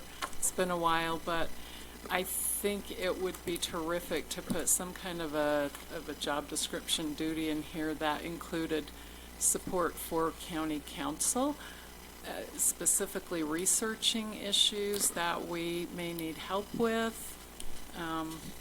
And, you know, I know that we can revise this as we go, but I think it would be good to get that in there now rather than later. Do you see that as part of the Assistant Administrator? I do, especially for the grade they are. So is that, you want to do that as a motion, or? You want to make a substitute motion? Yes. Okay. As stated. So it was to include, say again, the research, I got that part, which other parts? Research, just a support for county council. Research and support for county council. Thank you. That's good. Because there's a lot of, that'd be nice to have that ability, because it seems like I spend a lot of time spinning my wheels doing stuff like that.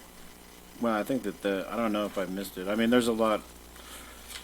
I try to draft if it were up to me, I'd probably actually consolidate these job descriptions more into general categories. Once you start to get to the point where you try to list out every single thing that that's going to happen, it would be impossible to do. But I think that you're right. That's an important component of the job, and so I think it's good to make sure it gets in there. I'm not sure if research shows up in another line in there somewhere or not, but Could you just list it as duties as required? well, yeah, that's what I was joking earlier, that it should just be does what Chris says. So At will as Chris. I'm pretty sure I put something like that in there already, but.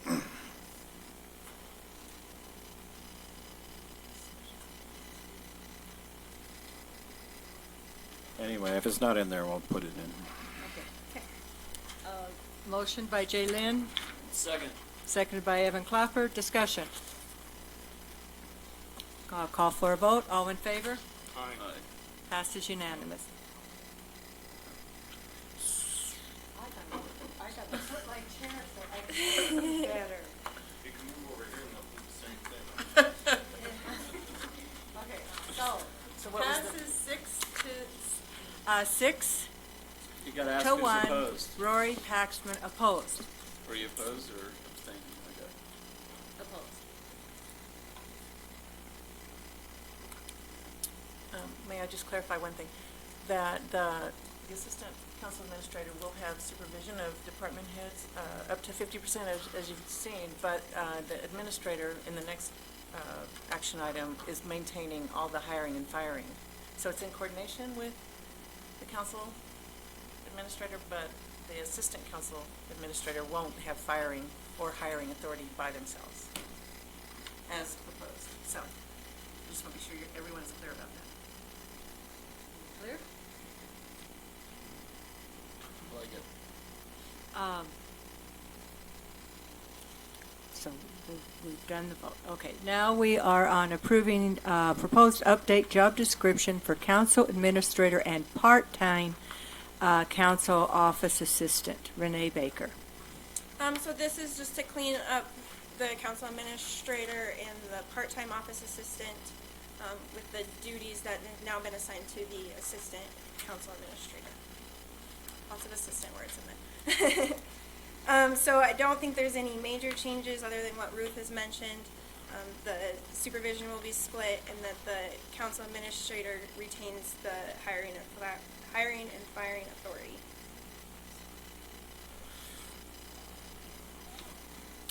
Do I have a motion?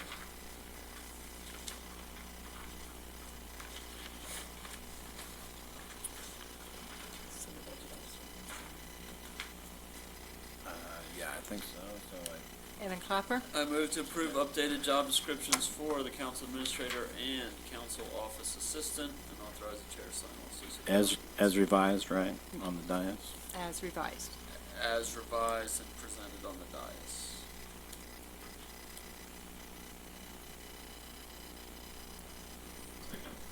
Second by Gabriel Wojtek. Discussion. Yes. So this council office assistant is part-time, right? Mhm. And what's the grade? That is a grade. I knew you were gonna ask me, I should have pulled it out. Why did we quit putting it right on the job description? I think it's a 3. Is it okay? It is a 3. So that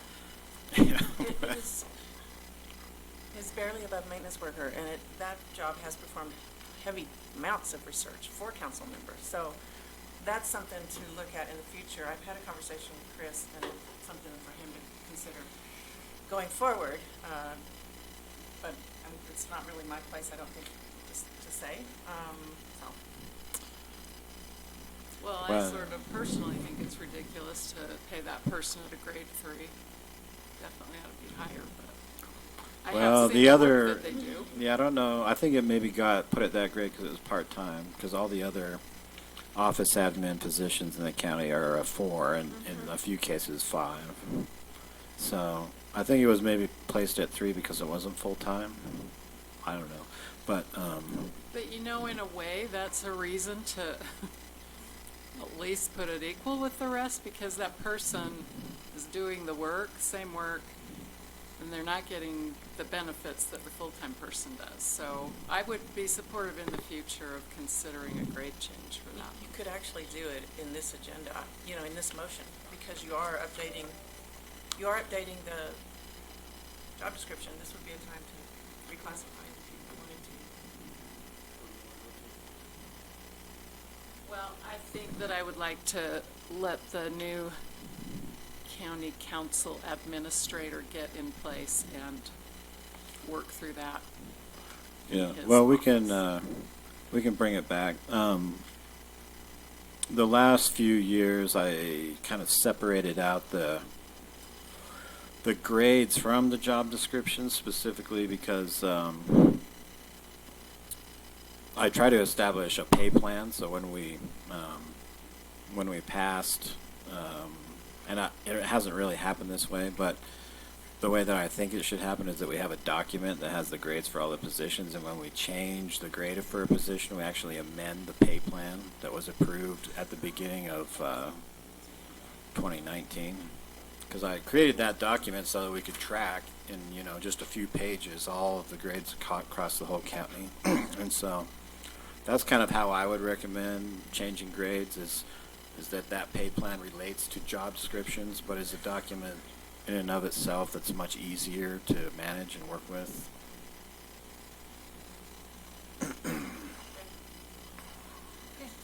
Any further discussion? All in favor? Aye. Passes unanimously. Approving proposed annual ethic pledge for all Grand County officers and employees. Renee? So we established our code of ethics with the ordinance 593, which also requires the conflict of interest disclosure form. The Office of the State Auditor kind of suggested back when we started doing this ordinance that we also have an annual ethics pledge form for all Grand County officers and employees to sign, just to keep that renewed ethics pledge in their mind every year. It can reduce the fraud risk and also keeps them thinking about their own ethics. So this form would go along with the ordinance 593 that's already been passed, and it would be signed on an annual basis by all employees and officers. Jalen? I move to approve the annual pledge of ethics for all county council officers and employees and authorize the chair to sign all associated documents. Motion by Jalen Hawks. Seconded by Evan Clapper. Discussion. I found it interesting that a simple signing of an ethics is the real, that lowers fraud. When I took the workshop, I found that very fascinating. So, okay, all in favor? Aye. Passes unanimously. Thank you. Q. Approving the Community Wildfire Protection, CWPP, for the area not covered by the Moab Valley Protection District and the Grand County Service Area for Casso Valley Protections, Mike Hanson and Rick Bailey. Let me introduce Mike Hanson to you. If you don't know him, he is with Rural Community Consultants / Jones and DeMille Engineers. That's right. He is the author of many of these wildland fire plans throughout the state.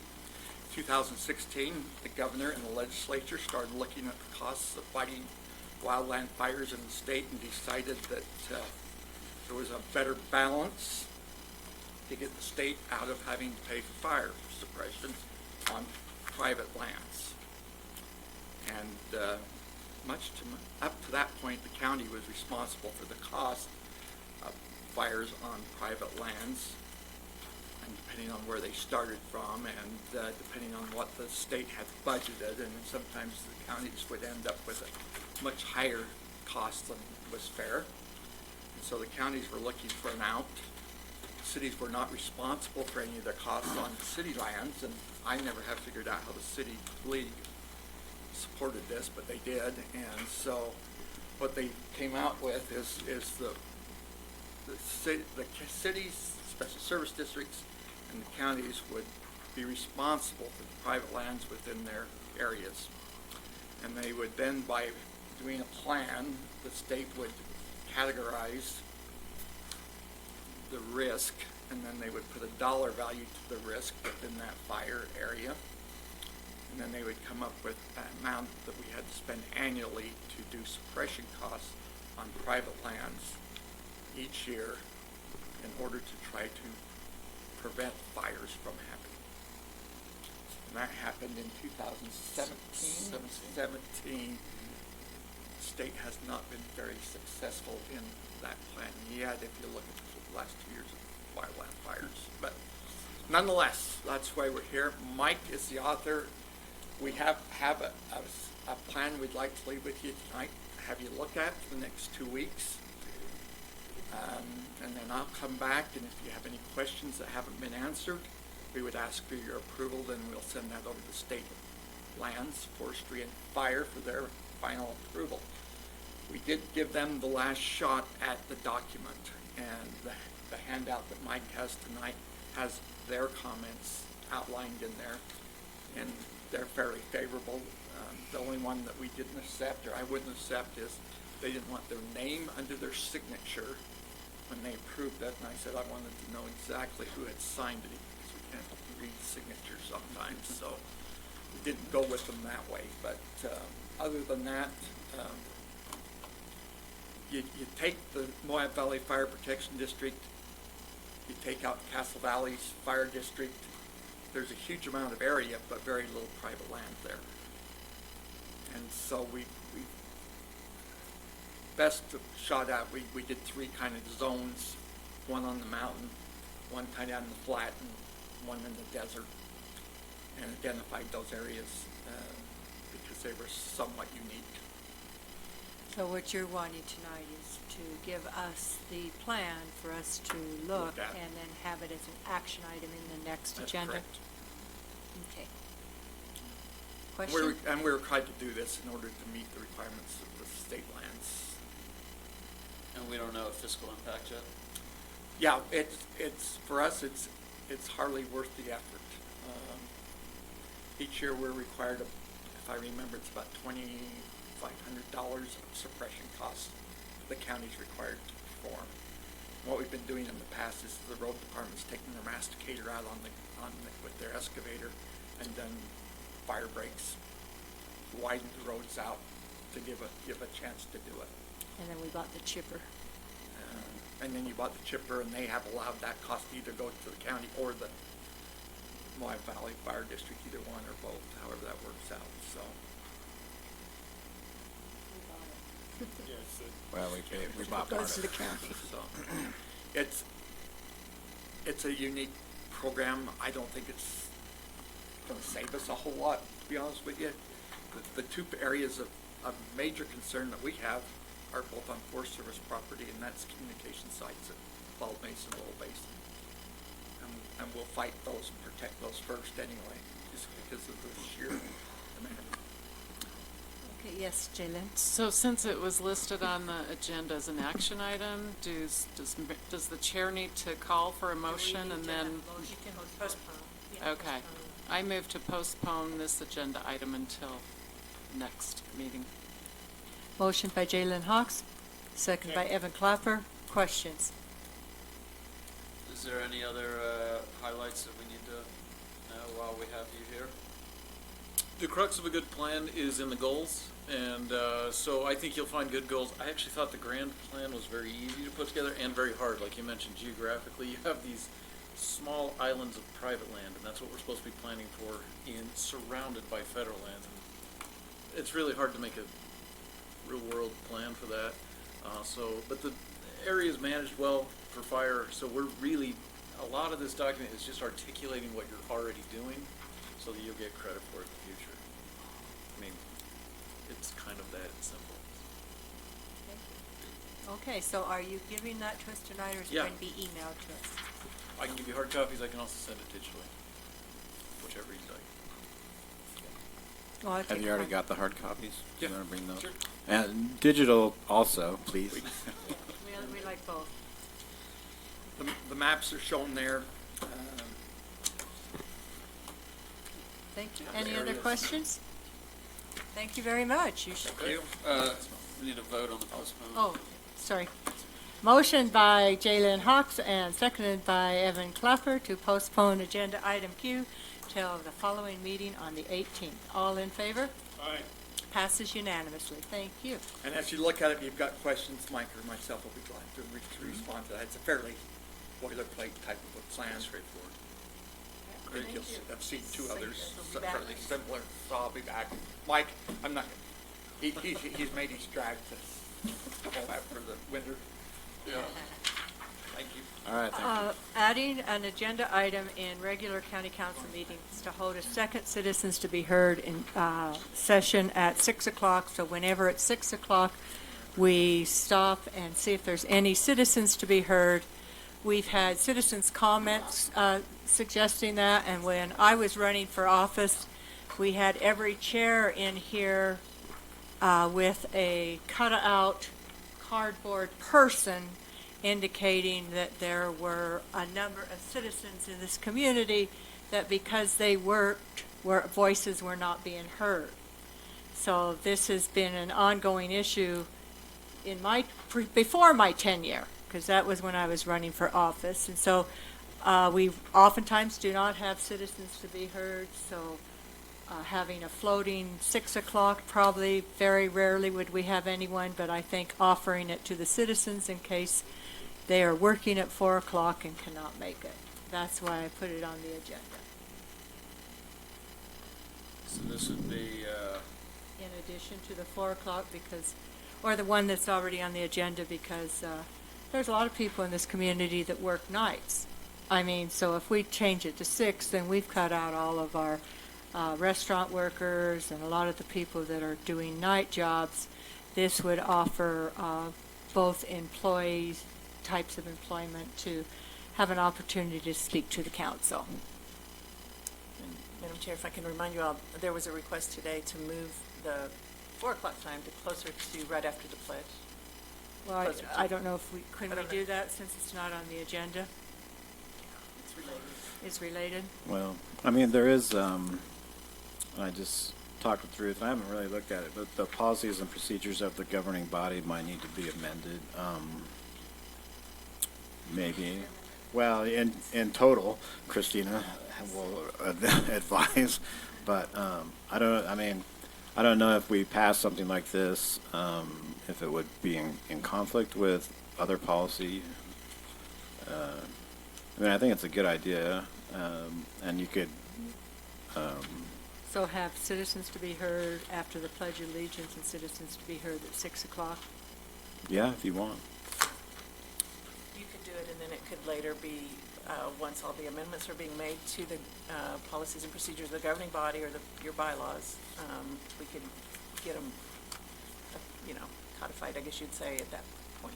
Yeah. So on the agenda, it could have citizens to be heard right after the Pledge of Allegiance with also at 6 p.m. If you want, yeah, I mean, that's, I think the reason why it's down the agenda a little ways, because we do start at 4 and most people aren't off work yet. If we were just gonna do one citizens to be heard, it would probably be better to do it sometime after 5. If, and 6 is like enough time to get off work, get everything together and come to a meeting. But, it's up to you if you want to have multiple citizens to be heard. Well, oftentimes, there seems like there's many meetings. No, there isn't a citizens to be heard, so I don't know if it would add a lot of time. We should just add Mark to the agenda for every meeting. Yeah, that's a possibility. Right after the Pledge of Allegiance. Mark report. I'm open for what would we like to do. You and I talked about after the meeting, Curtis, last time of doing it on the agenda where it is, but we could do it just right after the pledge and have a floating one at 6. That's fine. Somebody want to make such an motion? For Need a motion to do two that? slots, is that what we're leaning Well, towards? it's on the action items. We could, We need to vote on it. Well, I mean, again, I'd have to look at the way that the policies are drafted, but generally speaking, the way that the agenda is put together is just at the discretion of the chair, except for what's kind of spelled out in the policies and procedures of the governing body. I mean, I think that it would be somewhat more appropriate to reformat this in the context of amending those policies. And so, and maybe you could just direct staff to do that, make a motion to the effect you want, directing staff to propose or bring back a revised proposed amendments to the policies and procedures that reflect that, or something like that, just to to get it to be more efficient change. Okay. So I would move to direct staff to bring back recommended revisions to our policies and procedures pertaining to public or citizens to be heard on our agendas. Is that? But for both citizens to be heard, as we've discussed, at right after the pledge and at 6? Yes. Okay. motion by Curtis Wells, Second. seconded by Greg Halliday. Discussion.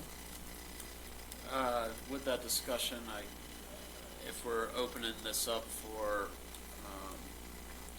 how we do this, I know that sometimes there's ideas of are we going to limit time, are we not going to limit time, and I don't know if that's something that's currently in there, or if what I might include some kind of wording, or have staff look at the policy as a whole, not just when it's happening, but what it looks like. The public comment policy. Okay. I can't remember. I think at this point it's Discretion of the chair. well, it is at the discretion of the chair, but I don't remember if it says any specific time or not. And I don't know if you want it to be at the discretion of the chair or a hard figure. I mean, when I was chair, 3 minutes was, the minimum. But if I felt like somebody had more to say, then I would let them continue speaking. And then as soon as they started repeating themselves, then I would say, okay. And people do sometimes. They'll just keep saying the same thing over and over again. If you give them an infinite amount of time, they'll just keep repeating themselves. So there does need to be some time limit. But I also like the idea of having the discretion. If somebody's in the middle of saying something and they haven't finished an important point or is an important part of what they're trying to convey, then you give them the ability to finish.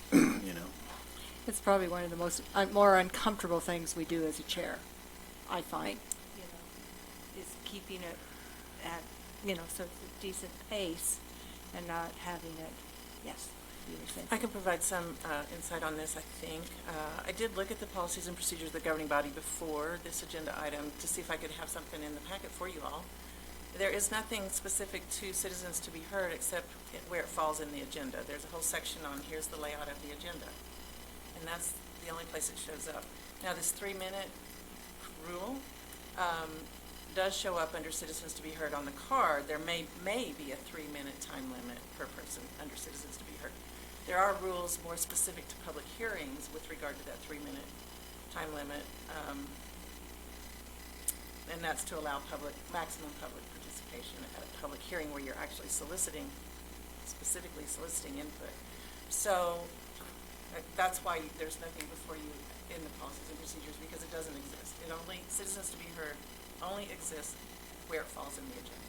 So what you're going to see bringing back is where it's going to exist, right after the pledge and at 6 o'clock. That's the big change that I'm hearing you guys. We could add some wording about the time limit, but it's already on the card, but there may be a 3-minute time limit. That was great. That was Okay. what I was looking for. Okay. So.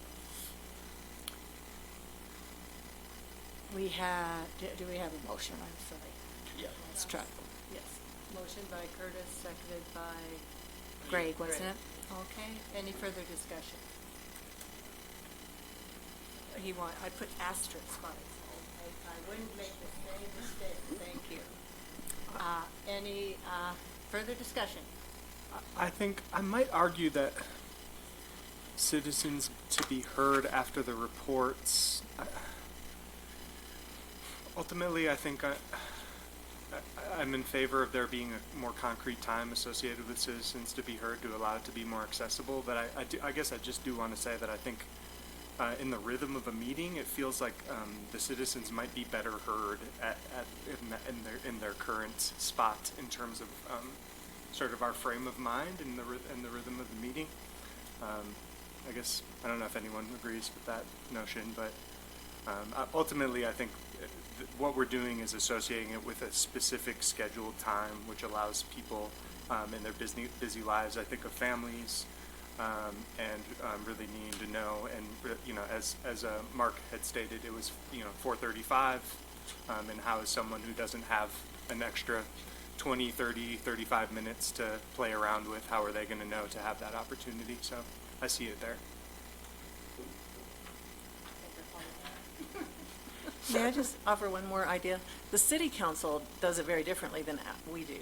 So what they do, anything that any citizen wants to be talked about, to address the council, that is, even if the things that are on the agenda, those come under citizens to be heard.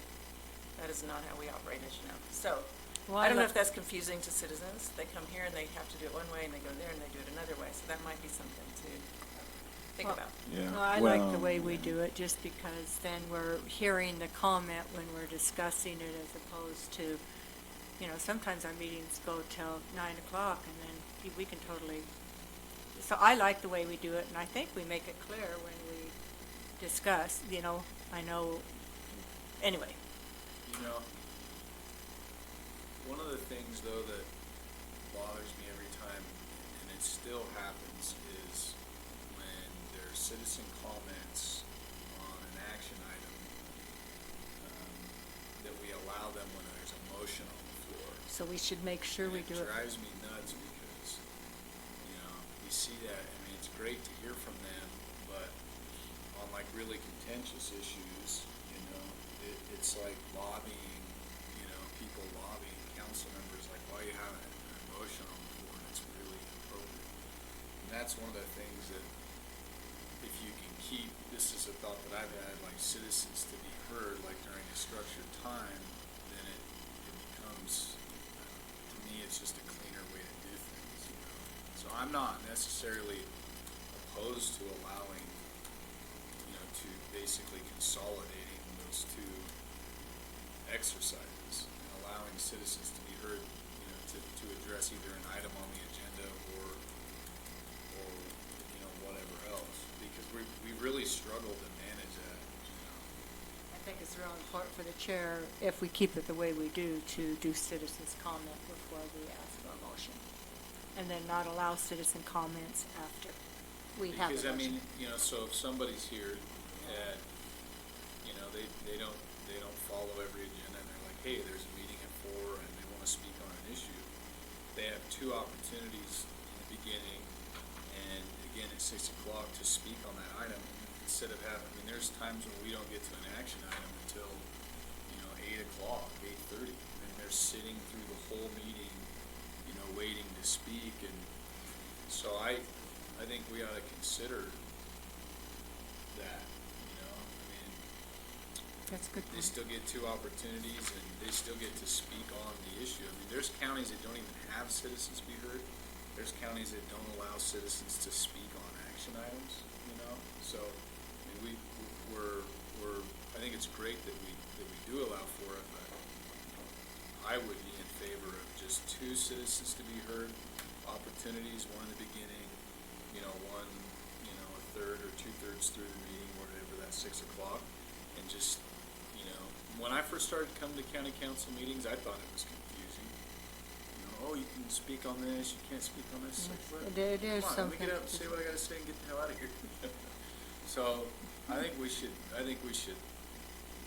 know, get rid of that stipulation and just have the two items and let it be. And that is an amendment to my motion. Just still do the card. I think the card's fine. I don't have a problem with the card. Well, I would think, I thought you were saying eliminate the card and just have people speak on the Yeah, agenda. if we don't need a card, if that makes the card unnecessary, then fine. Save a little money too. It's about removing the restriction, whether it is on the agenda or not on the agenda. Right Yeah. now, only if it's not on the agenda can they speak, but you're saying even if it's on the agenda, they can speak. Yes. Yeah, I think that's good. Like Also, they do at the Oh, would that be the only Well, time no, they this- could speak? Yeah, Oh, the yeah, only you're- time? You're giving two opportunities, Yeah. beginning at 6, and then it's just, I don't know. Seems like you say, a lot of times people end up sitting, you know. I've known people that come in and they're here till midnight, you know, seems like midnight. We haven't had a meeting till midnight yet. 11, Yeah, we have. back in the day. So, I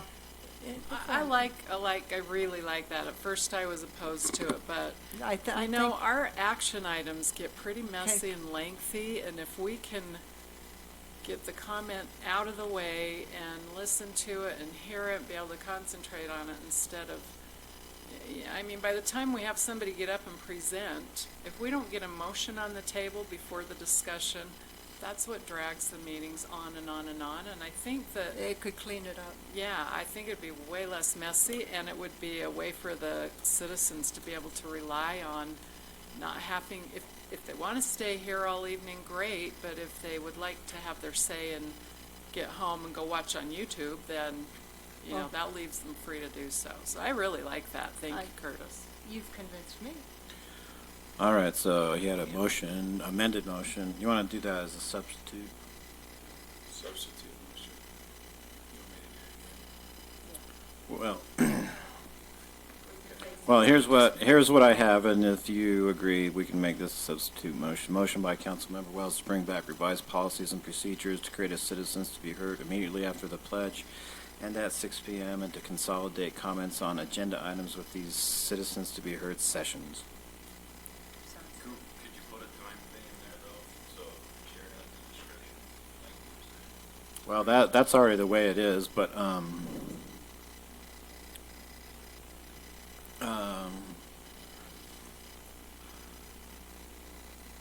so, I mean, we could talk about that too. You're getting to the point where you almost need a workshop now to deal with the. Let's just leave it, let's just leave it. It's a chair's discretion. Let's have a vote. All in favor of the motion? Oh, we had a motion by Well, let's Curtis get Wells, us- seconded, amended motion by, substitute motion by Curtis Wells, seconded by Rory Paxman. Any further discussion? Can I ask how the public is notified of this? That's what I was change? concerned about, because it's, Doug? I think we need to, it's gonna Even- take a while for citizens to get used to this. They're so used to our way. Let's, what if we I've never set seen it at any other a- way here. How about Well- we set an effective date in the future, and just when we do our spiel about this is the portion of the meeting for citizens to speak on an item not on the agenda, in the future, we, starting on whatever date, The we first will meeting start blah, in blah, blah. March. First meeting in March. So you can address, I think you can address that at the next meeting, because this is just directing staff to come up with a proposed policy revision. So we can Yeah. discuss that. All in favor? Oh, any further discussion? All in favor? Aye. Passes unanimously. A short item turned into a long item, gosh. Okay, and,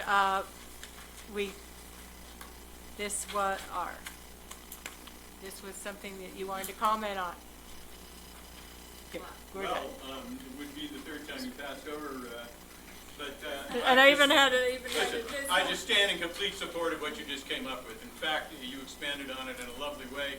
I have always been opposed to that you can't speak to an item that's on the agenda at citizens to be heard.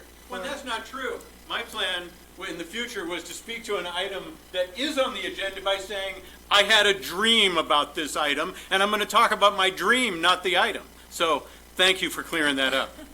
We'll see how it works in the future.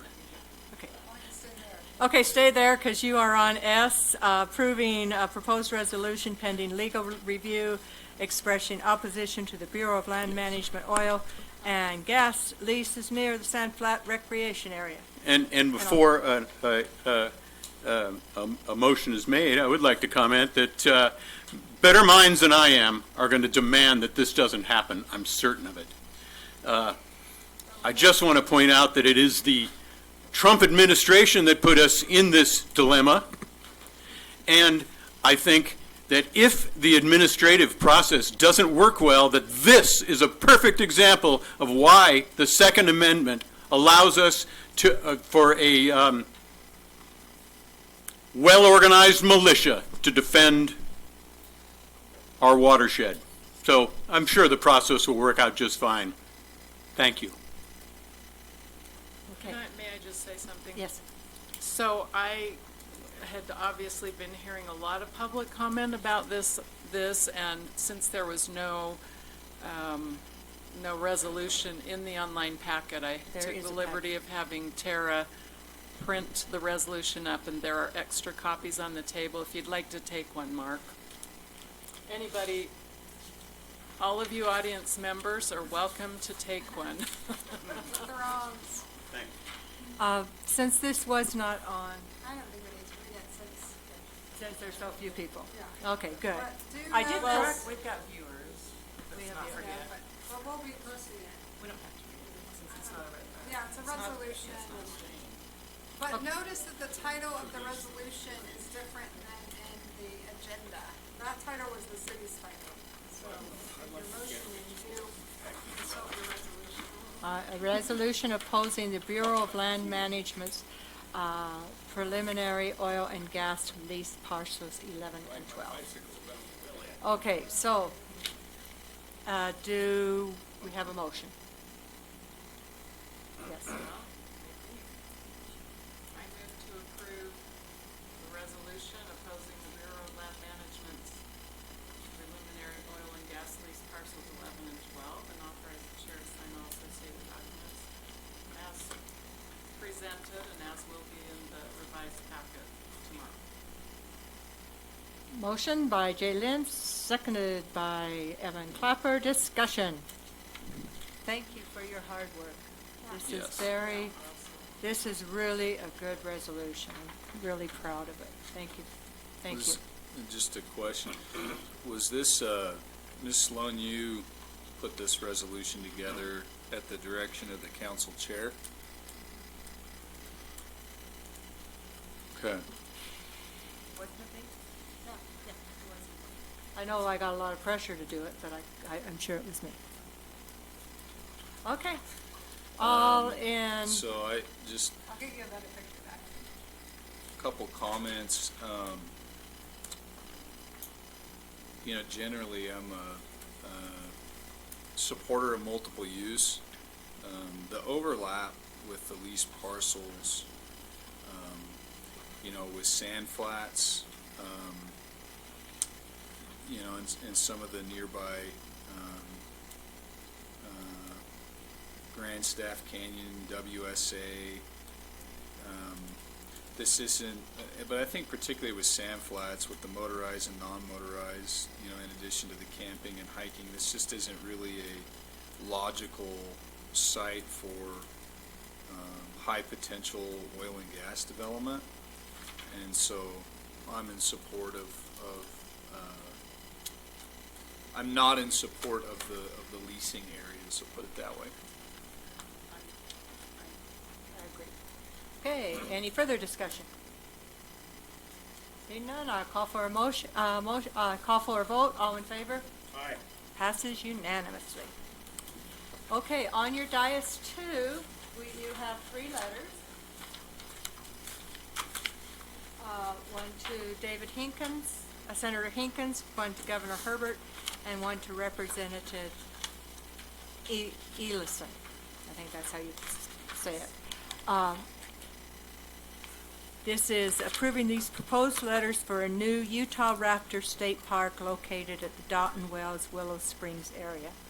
So I know myself, Evan Clapper, I think Greg Halliday, you were at some meetings.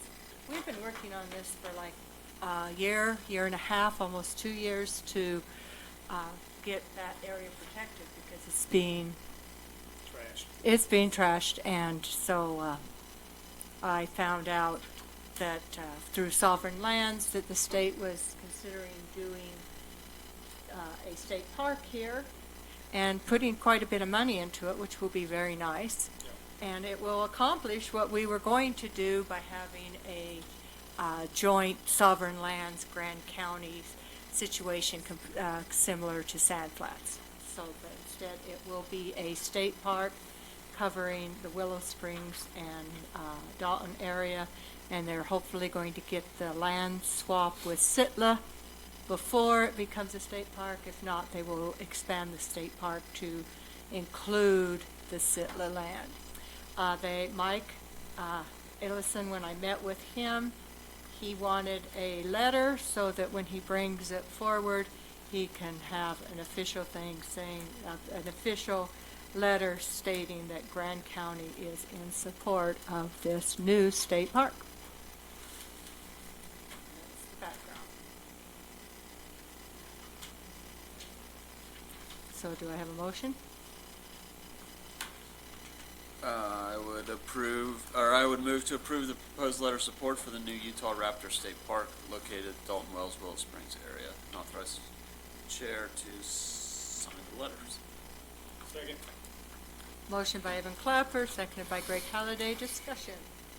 Have they, I'm curious how far along in the process they are, since it's kind of news to us. There must have been a lot of discussion, because when I met with Mike Maurer, he told me they're planning on building a museum to house the antiquities and the dinosaur bones, because at present, Grand County does not have an area that we can store. We don't have a climate-controlled situation, so they want to create a museum which will enable us to store the dinosaur bones and such that the archaeologists and paleontologists and such bring. And also that will make it so that antiquities, our baskets and our pottery and such that we find that are found in Grand County now cannot stay in Grand County. So they're talking about that was a surprise to me. I didn't expect that. They're using all the work we did, we had authorized to do with I think it was the University of Utah that had their graduate students come down and do the preliminary figuring out where the outhouses will go, where they're not going to throw the baby out with the wash. They're going to use all the 2 years of work that Tony Montuso has put into this. So that's exciting. There's going to be a press release probably end this week, at the beginning of next week, that I'll probably be going up to.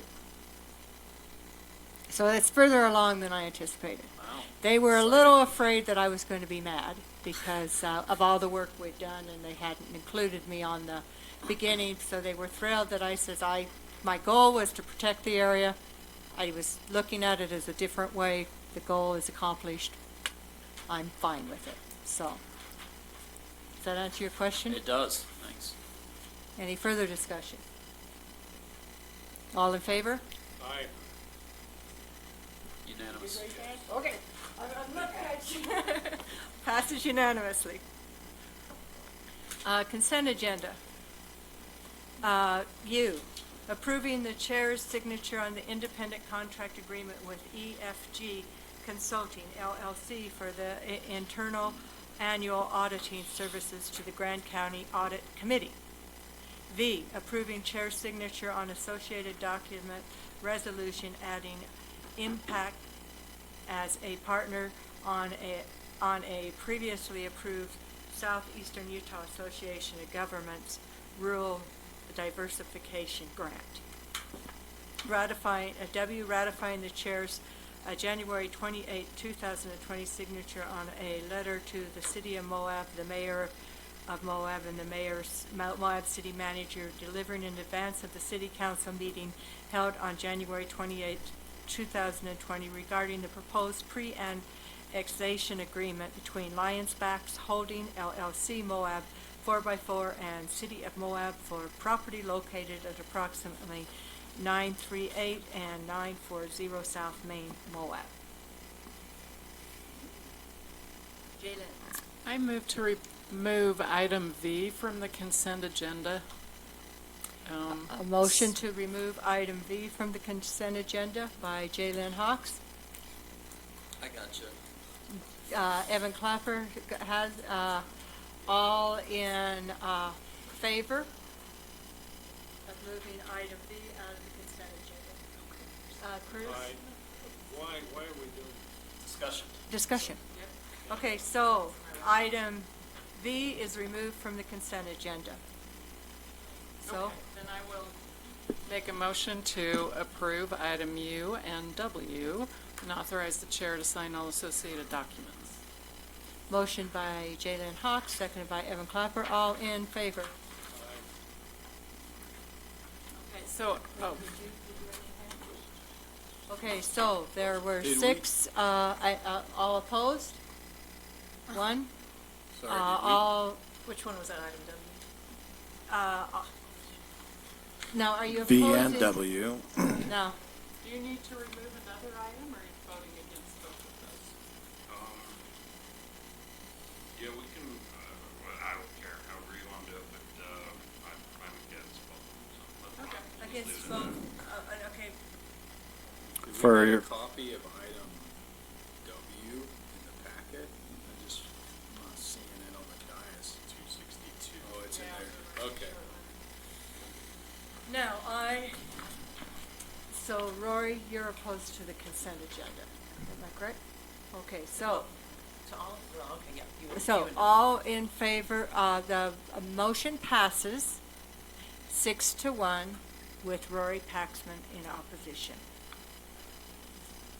I have a question. Now we will move to item V. Did we ever answer the question of why we're deleting B? We're going to discuss it. Or, okay. So we are now on item V, approving chair signature on, was it V or W? V. Okay, approving chair signature on associated document resolution, adding IMPACT as a partner on a previously approved Southeastern Utah Association of Local Governments Rural Diversification Grant. So the reason I asked to have it removed is because it's been a confusing item, especially probably for our county attorney, and it looks like she's made quite a few amendments to the original resolution, and so I'd like to give her an opportunity to walk us through it. On the dice. And Jalen, you know more about this entity than I do, so do jump in as you wish. But Jalen had asked that I review this resolution. I couldn't tell what it was saying or what it was trying to do, so I did reach out to the director of the Southeastern Utah Association of Governments, which was somewhat of a painful experience. It lasted for hours trying to get information and documents, but I did get there. And what is happening is that they have created what sounds like quite a great program called the Rural Diversification Project that obviously its goal is economic diversification in rural Southeast Utah.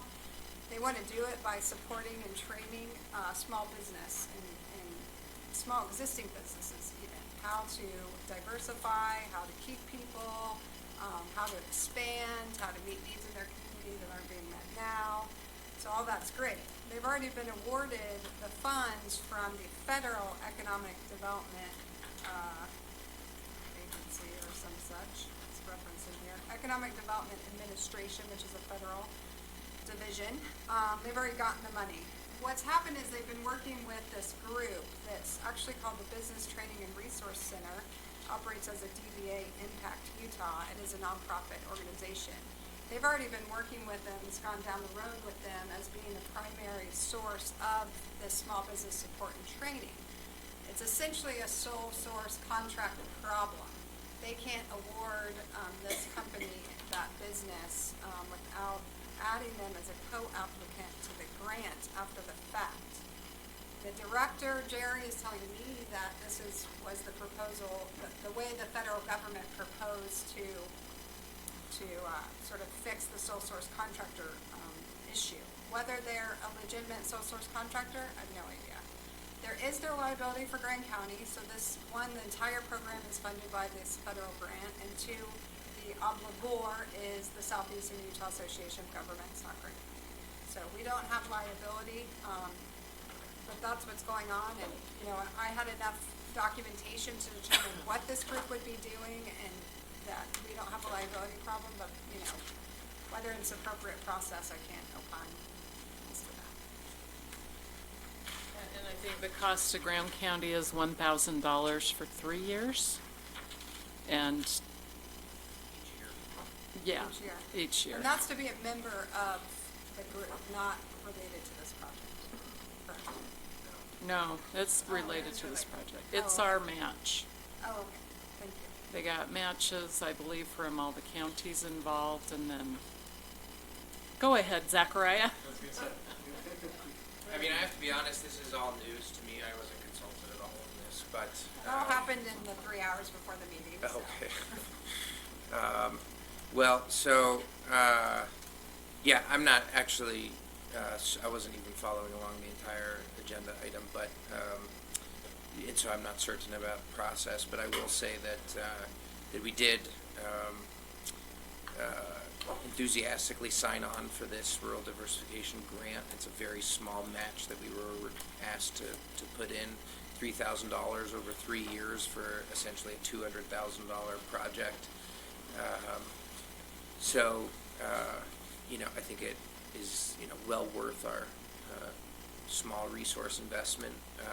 I haven't heard much about the project, so, you know, that's something that we probably need to get on top of. So maybe this is a leverage point for us to reach out and say, hey, what are we getting for, you know, our small but still, you know, existing investment? That said, I have the most respect for Impact Utah. We use them for trainings through our BEAR grant. I wouldn't necessarily call them I don't know.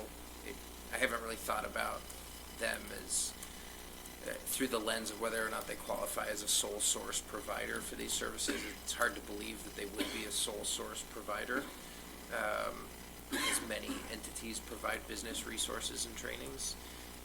That said, they are very good at what they do, and as a result of us bringing them down for BEAR trainings, a handful of local businesses have signed on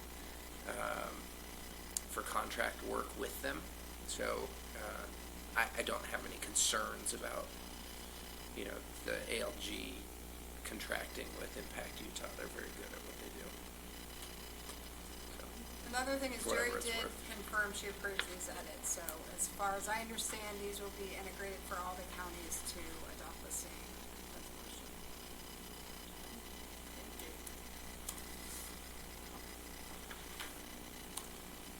So, do we have a motion?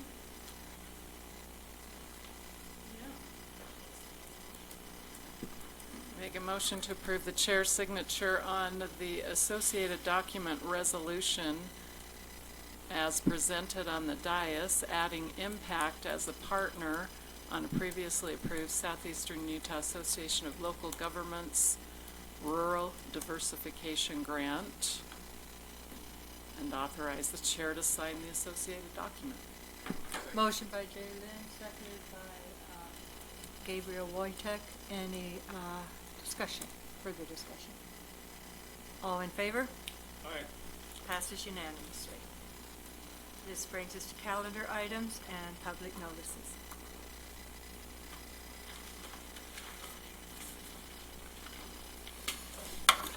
Hey.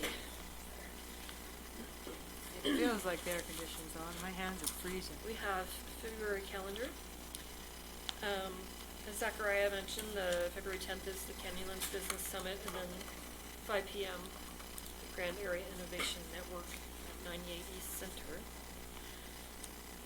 On February 19th, there's a Rural Day on the Hill at the Utah State Capitol, and that starts at 11 o'clock. Through the Governor's Office of Economic Development. February 27th, there's a meeting with the Association of Local Governments here in Moab. What date? February 27th, that's a Thursday at 11:30 a.m. And March's normal meeting. Yeah. On February 10th, the Planning Commission meeting has been canceled. Is that still true, Zachariah? Okay. At 4 o'clock. Oh, okay.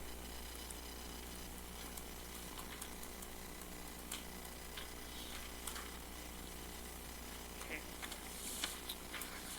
And special events, we have the permit status now on these.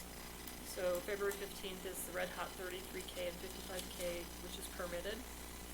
March 13th to 15th, Moab Thaw Mountain Bike Festival. They have no application yet. March 14th, Canyonlands Half Marathon, in the process of being permitted. March 14th to 17th, Skinny Tire Fest in process. March 21st, Behind the Rocks Ultra in process. And March 28th to 30th, Trans Rockies Moab Rocks, a mountain bike event in process. Excuse me, would this be the time that we should decide whether or not we want to have a joint city-county council meeting on the 5th, 18th, before our regular meeting? What's the goal of this joint meeting? Well, I know one thing, we wanted to do a joint resolution, sign a joint resolution supporting the ERA amendment in Utah. I think to discuss what's happening in the in the legislative session at this time, and I know you had some agenda items you wanted. Curtis? Yeah, I wanted to discuss the UDOT hotspot funding, the parking garage primarily. Seems to be a real lack of community support. The city steering committee members that I've spoken with are having a hard time buying in to the progress pertaining to the budget and just the feasibility of it. I think it'd be a good opportunity since the UDOT, the monies that were essentially what the city has is kind of an IOU with UDOT, where the expenses they incur on that project, they will be compensated by UDOT. And so, but that project, monies awarded to the city came from a joint city-county process that the county largely led. And so I definitely feel like since we've seen some additional data, the city's conducted a transportation study, and there's been some time passed since we've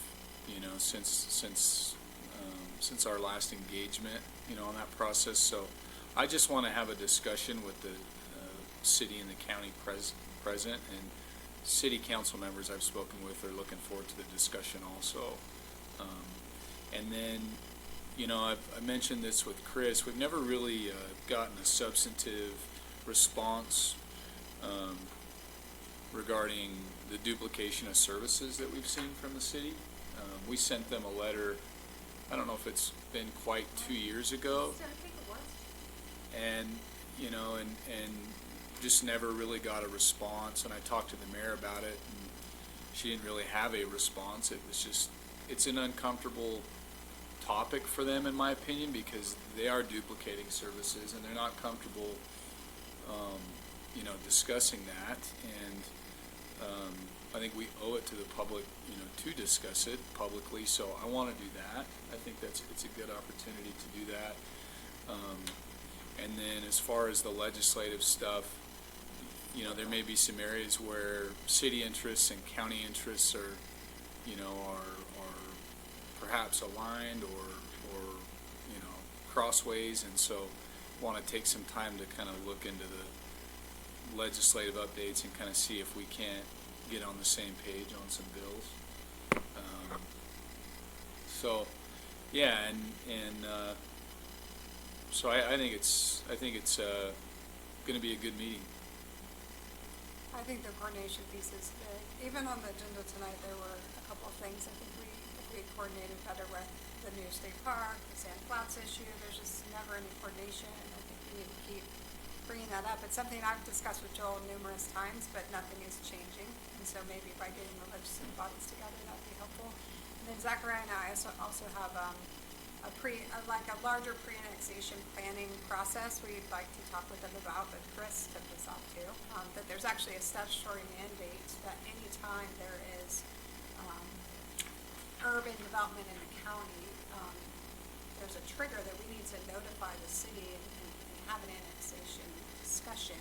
So it was appropriate with this most recent issue that happened. That's where Chris alerted us that, hey, we're doing it this time. In statute, we're supposed to be doing it every single time there's an urban development, which is one issue. And the other issue being that there's no sort of like larger, their pre-annexation update is long overdue. And so we haven't done a lot of the sort of bigger, larger annexation planning in a way that makes sense instead of making these little islands.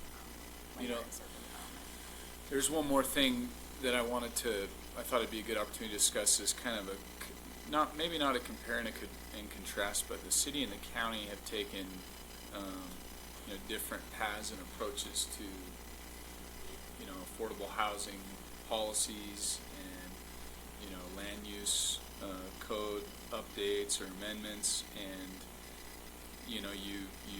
I don't think a lot of the public really know that or understand what those differences are, or get an opportunity from the city and the county to hear why.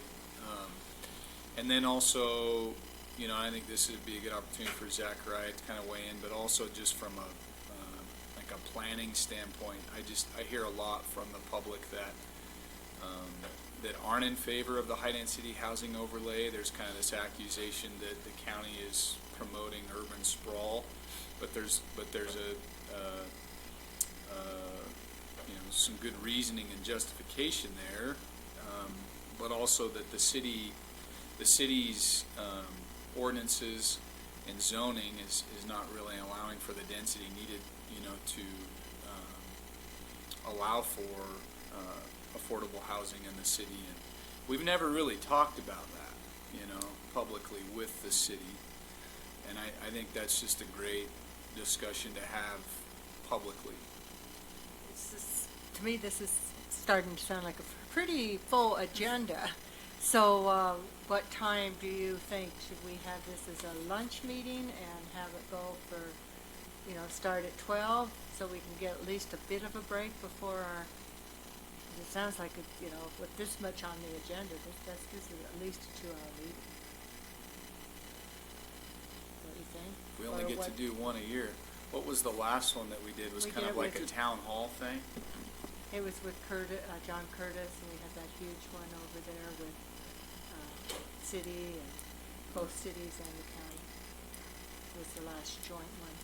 I think we had 2 last year, didn't we? We had the resolution signing with Castle Valley and everything. And it seemed like we had one other where we did a lot of discussion on the when we did the moratorium. The moratorium. We did a moratorium one. So anyway, we had 3 last year, but. And we're talking about the Tuesday of our meeting? Mm-hmm. Yeah. Or even 11. We could come in and then kind of like have like a soft break for lunch or whatever. I don't know. And then close at. The Tuesday of our meeting. Just come in. This month? Yeah, the next meeting. The next meeting, the 18th? Yeah. Do we know if that works for the city? I got a text from Emily asking if we could do a joint city council meeting on the 18th before our meeting. 11? For 12? Well, I wanted to work. Lori?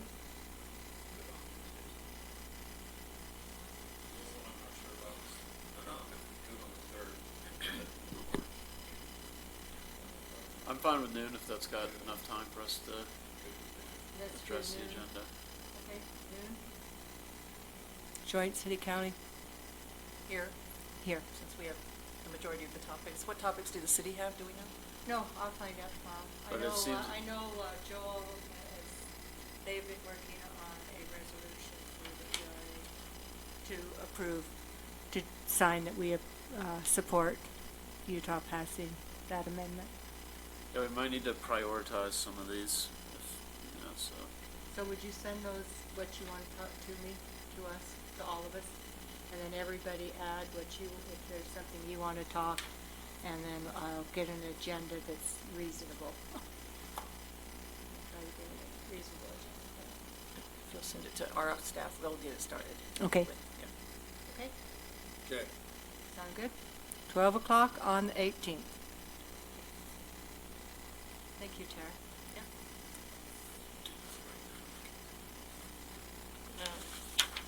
There's employment opportunities. The top half has a closing date and the bottom half are open until filled. So there's Sandplatz Recreation Area Technician 1 and Technician 1 intern. Seasonal weed technician part-time. Thompson Welcome Center representative part-time. And 4 positions with the Grand County Sheriff's Office. Is the technician full-time or part-time? Sandplatz? Seasonal? Seasonal.